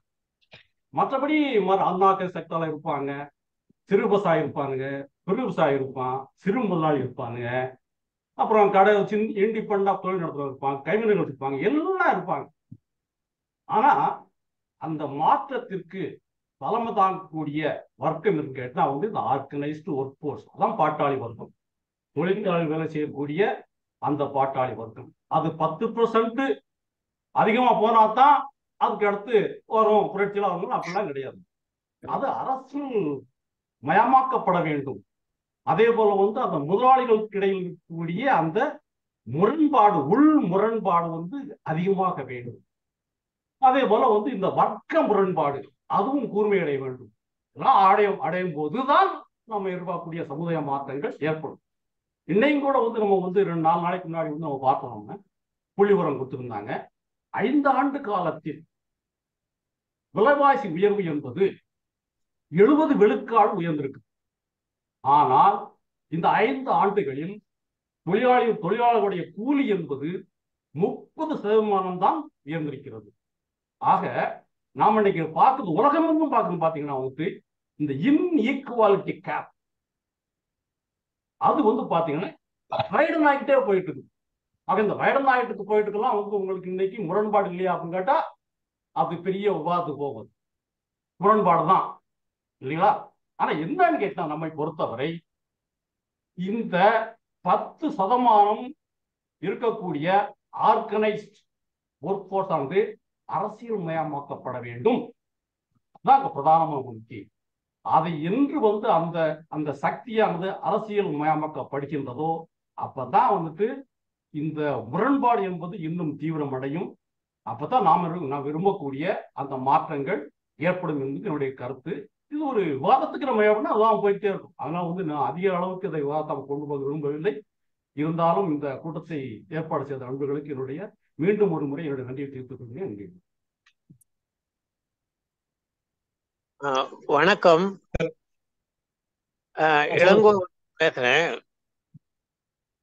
ஹலோ, சொல்லுங்க. 20 ஆண்டுகளுக்கு முன்பு அம்பேத்கர் நூல்களின் மொழிபெயர்ப்பு குழுவில் நான் இருந்திருக்கிறேன். மாஜினி அரங்கசாமி அவர்கள் தலைமையில இந்த குழு செயல்பட்டு வந்தது. அதிலே நான் 2000 பக்கங்களுக்கு மேல் மொழிபெயர்த்திருக்கிறேன். டாக்டர் அனந்தகுமார் அவர்கள் குறிப்பிட்ட இந்த மகர்களின் போராட்டத்தை பற்றி அதில் விரிவாகவே பாராட்டி போற்றி எழுதியிருக்கிறார். ஆனால் ஒரு கேள்வி என்ன எழுகிறது என்றால், மில்லியன் கணக்கான மகர்கள் அந்த பகுதியில இருந்திருக்க வேண்டும். அவர்களில் 500 பேர் திரண்டு அவ்வளவு சாதிக்க முடியும் என்றால் மற்றவர்களையும் திரட்ட எந்த முயற்சியும் செய்யப்படவில்லை. ஏனென்றால் ஆங்கிலேயர்கள் தங்களுக்கு தேவைக்காக இவர்களை உருவாக்கினார்கள் தவிர இன்னும் நிறைய பேருக்கு இந்த மாதிரி ஆயுதங்கள்லாம் கொடுத்து அவர்களை வலிமைப்படுத்தி இருந்தால் தங்களுக்கே ஆபத்து என்று கூட அவர்கள் விட்டிருக்கலாம். ஆகவே இந்த அடிமட்ட மக்களை ஒன்று திரட்டுவதில் தான் வெற்றிக்கு வழி இருக்கின்றது என்று நான் கருதுகிறேன். மற்றபடி அவருடைய சொற்பொழிவு மிக சிறப்பாக இருந்தது. பல புதிய கருத்துக்களையும் நான் தெரிந்து கொண்டேன். மிக்க நன்றி. தோழர் சொல்வது மிகவும் சரி தோழர், அதுல எந்த மாற்று கருத்தும் இல்லை. அந்த மகர்கள் வந்து வீரமிக்கவர்கள் என்பது வெள்ளக்காரன் நல்லா தெரியும். அந்த ஈஸ்ட் இந்தியன் கம்பெனி நோக்கமே பிரித்தாண்டு அவர்கள் நம்மை பயன்படுத்தி அவங்களை நிலைநிறுத்திக் கொள்வதற்கான காரணம் தானே தவிர அதுல மாற்று கருத்து யாருக்குமே இல்லை. ஆனால் அதையும் மீறி அந்த பேஷ்வாக்களுடைய சாதி வெறி எப்படி இருந்தது, இன்றைக்கும் அது RSSல எப்படி பிரதிபலிக்குது, மேல நிக்குது அப்படின்றதுக்காக ஒரு உதாரணம் சொன்னா, நிச்சயமாக நீங்க சொன்ன மாதிரி வெள்ளைக்காரன் ஒன்றும் நமக்காக இல்லை. அவன் நம்ம நாட்டை சுரண்டி கொள்ளடிக்கிறதுக்கு தான் எல்லாத்தையும் செய்தான், அவன் தேவைக்கு பயன்படுத்திக்கிட்டான். இருந்தாலும் என்னன்னா வெள்ளைக்காரன் ஆட்சியில ஒரு சில எதிர்பாராத பலன்கள், அதாவது எப்படின்னா அவனுக்கு ஆட்கள் தேவைன்றதுக்காக கல்லூரிகளை திறந்தான், அவன் வந்து வைத்தியம் செஞ்சுக்கணும், நமக்கு அரசு ஊழியர்களுக்கும் வைத்தியம் செய்யணும்னு வைத்தியசாலைகளை திறந்தான். அதே போல அதுலயே கிறிஸ்டியன் மிஷினரியை உள்ள கொண்டு வந்து அவங்கள வச்சு எல்லாத்தையும் செய்தான். அதை செய்தது எல்லாமே அவன் சுயநலத்துக்காகவும் அவன் நம்ம நாட்டை கொள்ளடிக்கிறதுக்காக தான். இதுல மாற்று கருத்தே கிடையாது. தோழர் சொன்னது மிகவும் சரி. அதே வேற கேள்விகள் இருக்குமா? இது ஒரு விஷயம் சொல்லணும் தோழர். அதே போல முன்னால பேசினா பாருங்க தோழர், அவர் வந்து ஒரு சரியான கருத்துக்களை சொல்றாரு. அதுல மாற்று கருத்தே கிடையாது. அது விவாதத்துக்கு போனா பெருசா போகும். அந்த இது இருக்கு பாருங்க, அந்த மார்க்சியத்துல வந்து அந்த பாட்டாளி வர்க்க அரசியல் அப்படின்னு சொல்லும்போது அவரு ஒரு கருத்தை வச்சாரு. அது விவாதத்துக்காக நான் சொல்ல வரல, ஒரு சின்ன விளக்கம் தான். அதாவது உலகமயம், தாராளமயம், தனியார் மயம்லாம் கொண்டு வந்தாங்க 91ல இருந்தே. அதுல இருந்தே முதலாளிகள் வந்து கார்பரேட் முதலாளி மாதிரி உலகம் முழுவதும் கொள்ளடிக்க வந்துட்டாங்க. இப்போ இந்தியா மாதிரி நாடுகளை நான் ஏற்கனவே குறிப்பிட்டிருக்கேன். ஏற்றத்தாழ்வான பொருளாதாரம், நம்ம தலைமை தோழர் கூட அதை குறிப்பிட்டாரு. ஏற்றத்தாழ்வான பொருளாதார இடத்துல இந்த இடத்துல ஒரு பொது வேலை திட்டம் கொண்டு வருவது ரொம்ப சிரமம். எல்லோரும் கலந்து உட்கார்ந்து பேசி விட்டு கொடுக்கும் மனப்பான்மையுடன் தான் அதை உருவாக்கணும். அது மக்களுக்கானதாகவும் மார்க்சிய அடிப்படையிலானதாகவும் இருக்கணும். அதுல நமக்கு மாற்றுக்கருத்து எதுவும் இல்லை. ஆகவே அந்த செயல், அதாவது சொல்றது சுலபம், செயல்படுத்துவது மிக மிக சிரமம். அதையெல்லாம் காலம்தான் பதில் சொல்லணும். நாம எல்லோரும் இணைந்து செயல்படுவதுதான் அந்த இதுல வெற்றி இருக்கு. சரி தோழர், அடுத்தது பார்க்கலாம். தோழர்கள் வேற கேள்விகள் இருக்குங்களா? வேற கேள்விகள், சந்தேகங்கள், இல்ல கருத்துக்கள் இல்லைன்னா அடுத்தது வரலாம்.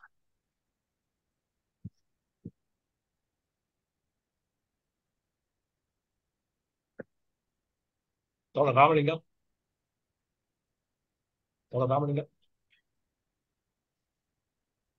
ரவிச்சந்திரன் பேசுறேன். வாங்க தோழர் ரவிச்சந்திரன் வாங்க. வணக்கம் தோழர். 2 பேருடைய உரையும் மிக சிறப்பா இருந்தது. MC குமரன் அவர்கள் மார்க்சியத்துடைய அனைத்து பகுதியிலையும் அப்படியே தூத்துக்கிட்டே வந்துட்டாரு. திருப்பி ஒரு ரிவ்யூ பண்ண மாதிரி இருந்தது. தோழர் டாக்டர் ஆனந்தகுமார் ஒரு வித்தியாசமான பார்வையில அவருடைய சொந்த அனுபவங்கள்ல இருந்தும் அவர் கடந்து வந்த பாதையில இருந்தும் ரொம்ப விளக்கமா பேசியிருக்காரு. எல்லாருக்குமே தெரியுது, கம்யூனிஸ்டுகள் என்று சொல்லிக் கொள்பவர்கள் இந்தியாவுல எல்லாரும் ஒன்றிணைந்தால் நிச்சயமாக ஒரு மிகப்பெரிய மாற்றத்தை கொண்டு வர முடியும் அப்படிங்கிறது. ஒன்றிணைவது எப்படி அப்படிங்கிற கேள்வி இருக்கு. அந்த கேள்விக்கு விடை இன்னும் கண்டுபிடிக்கப்படல. எல்லாருடைய விருப்பமா இருக்கு, நடைமுறையில அது செயல்பாட்டுக்கு வர மாட்டேங்குது. அதுதான் பெரிய குறையாகவும் கவலை அளிக்கக்கூடிய விஷயமாகவும் இருக்கு. பெரும்பாலான கூட்டங்களிலே, இது போன்ற கூட்டங்களிலே கலந்து கொள்ளக்கூடியவர்கள் பெரும்பாலும் 60 வயதை தாண்டியவர்களாக இருக்காங்க. அரசு ஊழியராகவோ, எழுத்தாளர்களாகவோ, மொழிபெயர்ப்பாளர்களாகவோ, மார்க்சிய அறிஞர்களாகவோ இருந்து ஓய்வு பெற்று மருந்து மாத்திரை சாப்பிட்டுக்கிட்டு, சரி நாம இந்த மார்க்சியத்தை எப்படியாவது இதை இன்னும் செழுமைப்படுத்திக்கணும் அப்படின்ட்டு மற்றவங்கலாம் வேற ஏதோ பார்த்துட்டு இருக்காங்க, IPL கிரிக்கெட் அது இதுன்னு. இதை பற்றி ஒரு சிந்தனையும் என்ன நம்ம வாழ்நாளுக்குள்ள ஏதாவது செஞ்சுட்டு போக முடியுமா அப்படிங்கிற சிந்தனையோடு இதுல எல்லாருமே கலந்துருக்காங்க, ஒரு சில இளைஞர்களை தவிர. அப்ப என்னுடைய கருத்து என்னன்னா, எப்படி படிப்பறிவு இல்லாதவர்களை படிக்க வச்சு கல்வி அறிவு கற்பித்து அவங்களுக்கு ஒரு கல்வி அறிவு கொடுத்தோம்னா அவங்க எப்படி ஒரு நல்ல முன்னேற்றம் அடைகிறாங்களோ, அதே போல மார்க்சிய கல்விய மக்கள் மத்தியில, இளைஞர்கள் மத்தியில கொண்டு போகணும். மார்க்சிய கல்விய மக்கள் மத்தியில, இளைஞர் மத்தியில கொண்டு போகும்போதுதான் இது இப்ப எப்படி மார்க்சியம் தேவை, இன்றைய தேவை, இல்லை எக்கால தேவை அப்படின்னு சொல்றோம். மார்க்சியம் தேவைங்கிறத பள்ளி மாணவர்கள்ல இருந்து கல்லூரி மாணவர்கள் வரைக்கும் கொண்டு போறதுக்கு ஒரு செயல் திட்டத்தை உருவாக்கணும். அதை அவங்க கிட்ட கொண்டு போகணும். எப்படி RSS ஒரு சாகாவை உருவாக்குறான், சாகாவில் அவன் பேஸ்ல இருந்து சொல்லி கொடுத்துட்டே வந்திருக்கான். ரெண்டும் கம்யூனிஸ்ட் கட்சியும் ஆர்எஸ்எஸும் கிட்டத்தட்ட ஒரே ஆண்டுகள்ல உருவாக்கப்பட்டதுதான். ஆனா அவனுடைய திட்டம் கரெக்டா போட்டு அதுக்கு வந்து இளைஞர்களை வந்து நாடு முழுக்க இளைஞர்கள் ஆர்எஸ்எஸ்-ஆக அவளை கொண்டு வந்து பேஸ்ல இருந்து அவங்கள வந்து அந்த ஆர்எஸ்எஸ் உடைய திட்டம் அவங்க மண்டையில ஏத்தி கொண்டு வந்திருக்கிறான். அதே போல நாமும் இந்த மார்க்சிய கல்விய நம் வாழ்நாளுக்குள்ள இளைஞர்கள் மாணவர்கள் மத்தியில கொண்டு போறதுக்கு உறுதியா இருக்கணும் அப்படின்னு இந்த நேரத்துல கேட்டுக்கிட்டு சிறப்பான உரை நிகழ்த்திய இருவருக்கும் மற்றும் இதை ஏற்பாடு செய்த அமைப்புக்கும் நன்றி கூறி விடைபெறுகிறேன். நன்றி, வணக்கம். நன்றி தோழர். வணக்கம். ஒரே ஒரு சிறு கருத்தை மட்டும் சொல்ல விரும்புகிறேன். இந்த மாணவர்களுக்கு நாம் இந்த மார்க்சிய கல்வியை கொடுப்பது என்பது 65, 66 போன்ற ஆண்டுகளில் கோவையில் பல பேர் அதில் ஈடுபட்டவர்கள் சிறையில் சித்திரவதையெல்லாம் செய்யப்பட்டிருக்கிறார்கள். ஆனால் ஏபிவிபி என்பது ஓப்பனாக, அதுவும் அரசு கல்லூரி கட்டடத்திலேயே ஆசிரியர்கள் சிலரோட மேற்பார்வையில் வளர அனுமதிக்கப்பட்டது. அது வந்து மொத்தத்தில் அதிகாரத்தில் இருப்பவர்கள் அந்த மத சார்பான இயக்கங்களுக்கு அதிகம் தடை செய்வதில்லை. இது போன்ற அவர்களுக்கு ஆபத்து தரக்கூடிய விஷயங்களுக்கு மட்டுமே தடை விதித்து கொடுமையும் படுத்தி இருக்கிறார்கள் என்பதை தெரிவித்துக் கொள்ள விரும்புகிறேன். நன்றி தோழர். தோழர் ராமலிங்கம், நீங்க வந்து நீங்க பேசிட்டு நன்றி உரைக்கு போகலாம். நன்றி உரை தோழர் உங்களை கூப்பிடலாம். தனம் தோழர் இருக்காங்க, நன்றி உரை அவங்களை கூப்பிடலாம். இருந்தாலும் என்னுடைய கருத்தை சொல்லிடுறேன். அருமை தோழர்களே, இன்று மார்க்ஸ் பிறந்த தினத்தை ஒட்டி இடதுசாரி அமைப்புகள் ஒன்று சேர்ந்து செயல்பட வேண்டும் என்ற கருத்து பலவாறாக பல்வேறு அரங்கங்கள்ல எல்லாம் பேசிட்டு இருந்தாலும் கூட எல்லாமே நம்மளும் மார்க்சியத்தை பேசிட்டு இருக்கிறோம், மார்க்சியம் வேணும்னு சொல்லி சொல்றோம். அட்லீஸ்ட் அந்த அமைப்பு ரீதியாக நம்ம ஏதாச்சும் குறைஞ்சபட்சம் வந்து ஒன்றிணைய முடியுமா என்ற ஒரு நோக்கத்துல முயற்சி பண்ணோம். இது 2வது கூட்டமா மார்க்சிய சிந்தனை மையமும் எம்ஏஎல்எஸும் சேர்ந்து பயணிக்கிறது. இதற்கு முன்பு பல கலை இலக்கிய பெருமன்றம் மற்ற அமைப்புகளோடு நாங்கள் இணைந்து செயல்பட்டாலும் கூட இவ்வாறு மார்க்சிய சிந்தனையை உள்ளடக்கி மக்களிடம் கொண்டு செல்ல வேண்டும் என்ற சிந்தனையோடு இருக்கக்கூடிய அமைப்புகளோடு செயல்படும் போது இன்னும் கொஞ்சம் உத்வேகம் கிடைக்கிறது என்ற ஒரு சூழ்நிலையை பார்க்கிறோம். அதோடு மட்டுமல்ல, இப்போ இன்றைய பேசிய தோழர்கள் இருவருமே மிக சிறப்பாக அவர்களுடைய கருத்துக்களை முன்வைத்தார்கள். அது இன்றைய மார்க்சியம் தேவை என்ற கருத்தை வலியுறுத்துவதாகவும் இருந்தது. நிச்சயம் அதே போல தோழர் அனந்தகுமார் அவர்கள் பேசும்போது அமைப்புகளுடைய ஒற்றுமை பற்றி அதிகம் தகவல்களை தந்தார். அந்த வகையில் அந்த அடிப்படையில் நாம் ஒற்றுமையை கட்டுவதற்கு என்னென்ன விஷயங்கள் நம்மிடையே இருக்கிறது பார்க்கலாம். அது மற்ற தோழர்களும் கூட, தோழர் ரவி கூட சொல்லும்போது ஒற்றுமையை கட்டுவதற்கு இளைஞர்களிடம் கொண்டு செல்ல வேண்டும் என்று சொன்னால் இந்த மார்க்சிய கல்வியை ரொம்ப சிறப்பாக கொண்டு போகணுன்றதுல எல்லாருக்குமே கருத்து இருக்கு. ஆனா அதுல எப்படி கொண்டு போறது, ஒரு சில அவங்க தனித்தனியா அங்கங்க ஒத்தனை குழுக்களை தான் நம்ம பண்ணிட்டு இருக்கோம். அதை ஒன்றிணைந்து செய்வதற்கு என்னென்ன வழிகள் இருக்குங்கிறது நம்ம வந்து திட்டமிடணும். அதற்கான ஒரு அட்லீஸ்ட் நம்ம ஒரு ஒருங்கிணைப்பு குழுவை கூட நம்ம தாராளமா ஏற்படுத்தலாம். அது இந்த சின்ன அளவுல நம்ம ஏற்படுத்தணும்னா கூட அந்த ஒருங்கிணைப்பு குழு நிச்சயம் நாளை அது கொஞ்சம் விஸ்தரிக்கக்கூடிய வாய்ப்புகளும் கூட இருக்கும். அந்த வகையிலே நாம் கொண்டு போகலாம். அது கொண்டு போய் சம்பந்தப்பட்ட கட்சிகள் வந்து அவங்க இப்போ வராங்களா இல்லைன்றது தெரியாது. ஏன்னா இப்ப பிரேசில்ல கூட பாத்தீங்கன்னா சமீபத்தில் நடந்த ஆட்சி மாற்றம் வந்து இடதுசாரிகள் தான் வந்திருக்கிறாங்க. ஆனா கம்யூனிஸ்ட் கட்சியும் அங்கே இருக்கிறது. அப்படி இருந்தபோது கம்யூனிஸ்ட் கட்சி இருந்தாலும் கூட அவர்கள் அதுக்கு அந்த தேர்தலில் அவங்க வந்து இது இருந்தாலும் ஒரு இடதுசாரி அமைப்பு தான் வந்தது. அது போல நம்ம கூட வரக்கூடிய வாய்ப்புகள் இருக்கலாம் என்ற ஒரு கருத்தையும் இந்த நேரத்தில் சொல்லி, உண்மையிலே இந்த நாளில் நாம் உறுதியெடுக்க வேண்டியது இடதுசாரிகளுடைய ஒற்றுமையை பலப்படுத்த வேண்டும். அதற்கான முன்முயற்சிகளை நாம் எடுக்கலாம் என்று கூறி என்னுடைய கருத்தை சொல்லி முடிக்கிறேன். தோழர் தினமும் அவங்களை கூப்பிட்டுருங்க தோழர். நன்றி. ஏன்னா ராஜேந்திரன் அவர் ஹாஸ்பிட்டலுக்கு போயிட்டாரு. தோழர் நான் ஒரு வாங்க தோழர். சொல்லுங்க தோழர். வாங்க தோழர் வாங்க. வணக்கம் தோழர். உண்மையிலேயே சிறப்பாக ஒரு நாளிலே சிறப்பான ஒரு கருத்தரங்கம் நடந்தது. தோழர் குமரன் தோழரும் சரி, தோழர்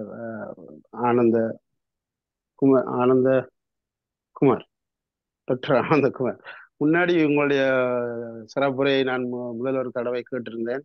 உங்களை பார்த்தவுடன் எனக்கு உங்களை பழைய நினைவு வந்து விட்டது. உண்மையிலேயே அந்த சிரித்த முகத்துடன் ஒரு ஒரு சிலங்கள் நீங்கள் பேசும் அழகு தனிச்சிறப்பு, மிகவும் உள்வாங்கக்கூடியதாக இருந்தது. உங்களுடைய தொடர்ந்தும் உங்களுடைய சிறப்புரைகளை நான் கேட்க விரும்புகிறேன்.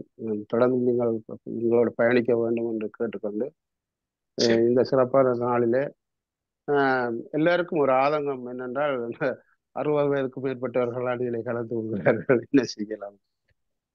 உண்மையிலேயே வந்து இதுல இந்த 2 அமைப்புகள் ஒன்று சேர்ந்தது இந்த இந்த குறிப்பிட்ட காலத்திலே ஒரு முன்னேற்றமான ஒரு விஷயம். இது போல பல அமைப்புகள் ஒன்று சேர வேண்டும்.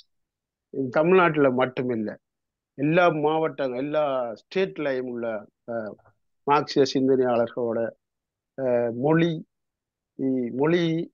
நாடு கடந்து எல்லா மார்க்சிய சிந்தனையாளர்கள், மார்க்சியத்தை விரும்புகிறவர்கள், நேசிக்கிறவர்கள் எல்லாரையும் நாங்கள் ஒன்று ஏதோ ஒரு வகையில பின்னி பிணைக்க வேண்டும் என்றதுதான் இன்றைய நாளிலே நாங்கள் எடுத்துக்கொள்ளக்கூடிய ஒரு முயற்சிக்கான ஒரு அடிக்கலாக நான் நினைக்கிறேன். அந்த வகையில் நாங்கள் எல்லா வகையிலும் இளைஞர்களுக்கான வகுப்புகள் தொடர்ந்து நடக்குது, மூலதனம் வாசிப்பு நடக்குது. இன்றைக்குள்ள இந்த என்னன்னு சொல்றது, இந்த விஞ்ஞான வளர்ச்சி காரணமாக இந்த மெய்நிகர்களால வகுப்புகள் நடக்குது. அதெல்லாம் குறைவில்லை, அதெல்லாம் முயற்சிகள் எல்லாம் நடந்து கொண்டுதான் இருக்கு. இருந்தாலும் ஏன் இப்படி குறைவா இருக்கு, ஏன் இப்படி இருக்குன்னு சொல்லி கேட்கல ஒரு படி மேல போய் நாங்கள் அடுத்தடுத்த ஸ்டேட்டுகளோட தொடர்பு வைத்து அதையும் தாண்டி அடுத்த நாடுகளில் உள்ள இது போன்ற கம்யூனிஸ்டுகளுடையும் தொடர்புகளை வைக்க வேண்டும். அதன் ஊடாக அந்த அந்த பின்னிப்பின ஏன்ல ஒரு மதத்தை வச்சு கொண்டு இன்றைக்கு நாடு முழுக்க பரப்பி முன்னேறி ஒரு குறிப்பிட்ட காலத்துக்குள்ள டக்குண்டு ஊடுருவுறாங்கன்னு சொன்னால், ஏன் இந்த ஒரு மக்களுக்கான ஒரு நல்ல மாற்றத்தை ஏற்படுத்துகிற இந்த அடிப்படை தத்துவத்தை ஏன் எங்களால் கொண்டு போக முடியவில்லை என்றது அது எல்லா புறநிலை தாக்கங்களும் தான் காரணம். எல்லாரும் சேர்ந்து அமர்த்தி கல்லறிகிறார்கள், அதாலதான் காரணம். ஏன்னா இளைஞர்கள்ல ஒரு சிலருக்கு அப்பா கம்யூனிஸ்ட், அப்பா ஐயா ஒரு உடப்பா ஆளவிடு போதும் என்ற சில இளைஞர்கள் சொல்றதெல்லாம் தெரியுது. ஏனென்றால் அப்படியாப்பட்ட இளைஞர் பட்டாளமும் வளருது ஒரு பக்கத்துல. அவங்களும் இந்த இதுகளுக்குள்ள மீடியாக்களை இருந்து கதைக்கிறாங்க, கம்யூனிஸ்ட் எதிர்த்தெல்லாம் கதைக்கிறாங்க என்றால் அது கவலையான விஷயமா இருக்கு. சில கிளப் சொல்லி நான் போகக்குள்ள அப்போ கம்யூனிஸ்ட் ஆள விடு அப்படின்ற கதைக்கிற அளவுக்கு வந்துட்டுது. ஆகவே அதெல்லாம் வரக்கூடாது. அந்த அளவுக்கு நாங்கள் இன்டர்நேஷனல் லெவல்ல இந்த மனநிலை உள்ளவர்களை தொடர்பு எடுக்கிறதுக்கான முயற்சிகள்ல ஈடுபட வேண்டும் என்றதுதான் இந்த நாளில் என்னால் பதிவு செய்யக்கூடிய ஒரு கருத்தாக நான் இங்கே கூறி வந்திருக்கிற அனைத்து தோழர்களுக்கும் நன்றியும் வணக்கமும் கூறிக்கொண்டு நான் விடைபெறுவேன். நன்றி. நன்றி. பேராசிரியர் விசிஎன் வந்திருக்காரு. யாரு? பேராசிரியர் விசிஎன். ப்ரொஃபசர் விசிஎன் ஒன்று வந்திருக்காரு. அவரு நான் நன்றி உரையிலே சொல்லிடுறேன். ஆமா, நன்றி உரையில் உங்க கருத்து சரி. வேற தோழர்கள் யாரும் சொல்ல விரும்புகிறீங்க? அவர் இளங்கோவன் இருக்காரு. இளங்கோவன் அன்மியூட் பண்ணிட்டு வாங்க. பேசலாம்ல இப்ப? ப்ரொஃபசர் விசிஎன் கையை உயர்த்திட்டாங்க. தோழர் வணக்கம். வணக்கம், கேக்குது. அதான் சலபதி பேசுறேன். சொல்லுங்க. வாங்க தோழர். வணக்கம் தோழர். வாங்க தோழர். நீங்க ரொம்ப நன்றி, சிறப்பு. தோழர் ஆனந்தகுமாருக்கு ரொம்ப நன்றி. தெளிவான உரை. இதற்கு பின்னால நம்ம சந்திக்கிறோம். இனி நம்ம தொடர்ந்து சந்திப்போம். அதற்கான காலம் வந்து வெகு தொலைவில் இல்லை. ரொம்ப சிறப்பான ஒரு உரை, ஒரு நல்ல ஒரு அவர் எப்பவும் போல தோழர் ஆனந்தகுமாருடைய உரை வந்து நமக்கு ஒன்றும் புரியல எல்லாம் பொறுத்த வரைக்கும். ரொம்ப சிறப்பாக வந்து அது வந்து சரியான நேரத்துல சரியான பதிவாக அவர் வந்து கொடுத்திருப்பது ரொம்ப வரவேற்கத்தக்கது. நன்றி. நன்றி தோழர், நீங்க வந்ததே சிறப்பு. ஆமா, ப்ரொஃபசர் வந்ததே ஒரு மகிழ்ச்சியான சிறப்பான விஷயம். தோழர் அடுத்தது. நன்றி தோழர். அடுத்து வேற தோழர் யார் பேச விரும்புறீங்களா தோழர்? சிவா வந்திருக்காரு. சிவா கையை உயர்த்திருக்கார்.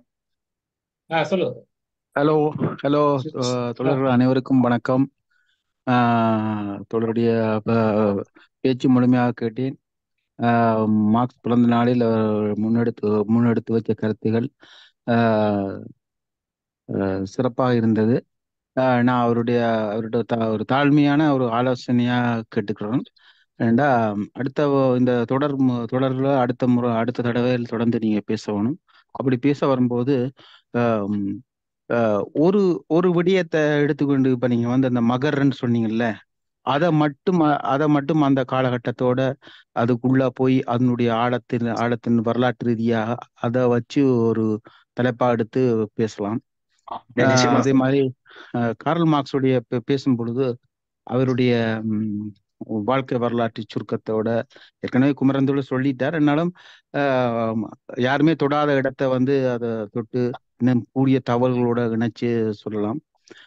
அதே மாதிரி பொதுவா வந்து இப்ப முதலாளித்துவ வளர்ச்சி கூடாது, அது மகர் தாக்குதல், அப்படி அந்த பல விஷயங்களை நீங்க தொட்டு பேசும் பொழுது ஒரு தனித்தன்மையான ஒரு இன்னதுதான்ன்றது வந்து கொஞ்சம் அடிபட்டு போயிடும். இப்போ நீங்க அடுத்த முறை வரும்போது இந்த மகரை பற்றி நல்லா தெரிஞ்சு வச்சுக்கிறீங்க. அதை பற்றி கொஞ்சம் ஆழமா விரிச்சு பேசும்போது கேட்குற என்ன போன்றவர்களுக்கு அது புதிய தகவலை அறிஞ்சு கொள்றது மாதிரி இருக்கும். அது என்னுடைய இது ஆலோசனை தான். மற்றபடி நீங்க உங்களுடைய பேச்சு எனக்கு பிடிச்சிருந்தது, சிறப்பா பேசியிருக்கிறீங்க. நன்றி. நன்றி தோழர். நீங்க சொல்ற விளக்கத்தை நான் ஏத்துக்கிறேன்.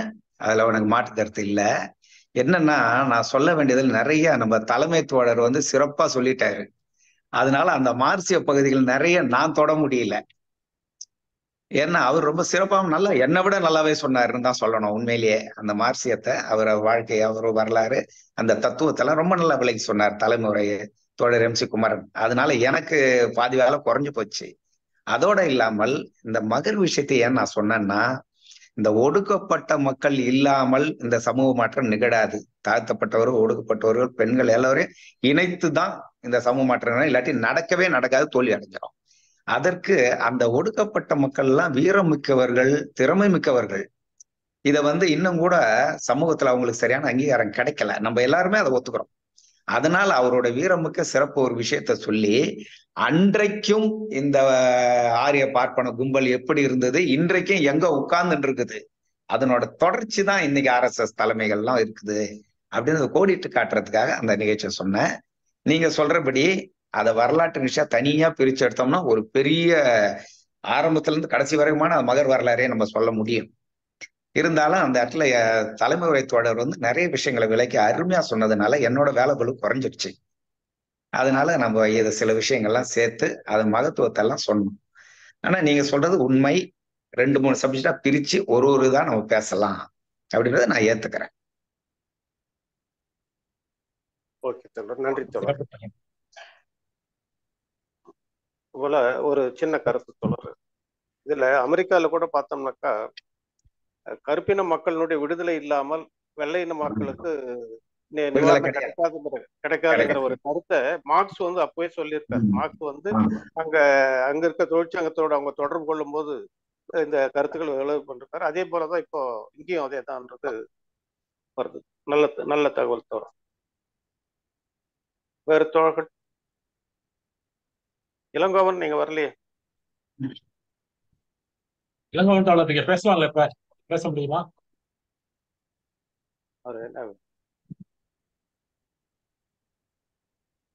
அவர் டிராவல் இருக்கு சொல்லுவாரு. டிராவல் இருக்கு, அவர் குரல் கேட்காம இதுவா இருக்கு. போன் பண்ணி சொல்லிட்டாங்க முதல்ல. Okay okay. வேற சரி, அப்படி வேற கருத்துக்கள் இல்லைன்னா வேற தோழர் பணம் அவர்கள் தனம் கூப்பிட்டுலாம் கருத்துக்களையும் நன்றி உரையும் சொல்லுமாறு. தோழர்கள் அனைவருக்கும் வணக்கம். என்னுடைய கருத்தாக நான் முதல்ல சொல்லிட்டு அப்புறம் நன்றி வரைக்கும் வருகிறேன். இன்றைய கூட்டம் மிகவும் சிறப்பாக இருந்தது. முதல்ல நான் சொல்ல போறது தோழர் ராமலிங்கம் தோழருக்கு நன்றி.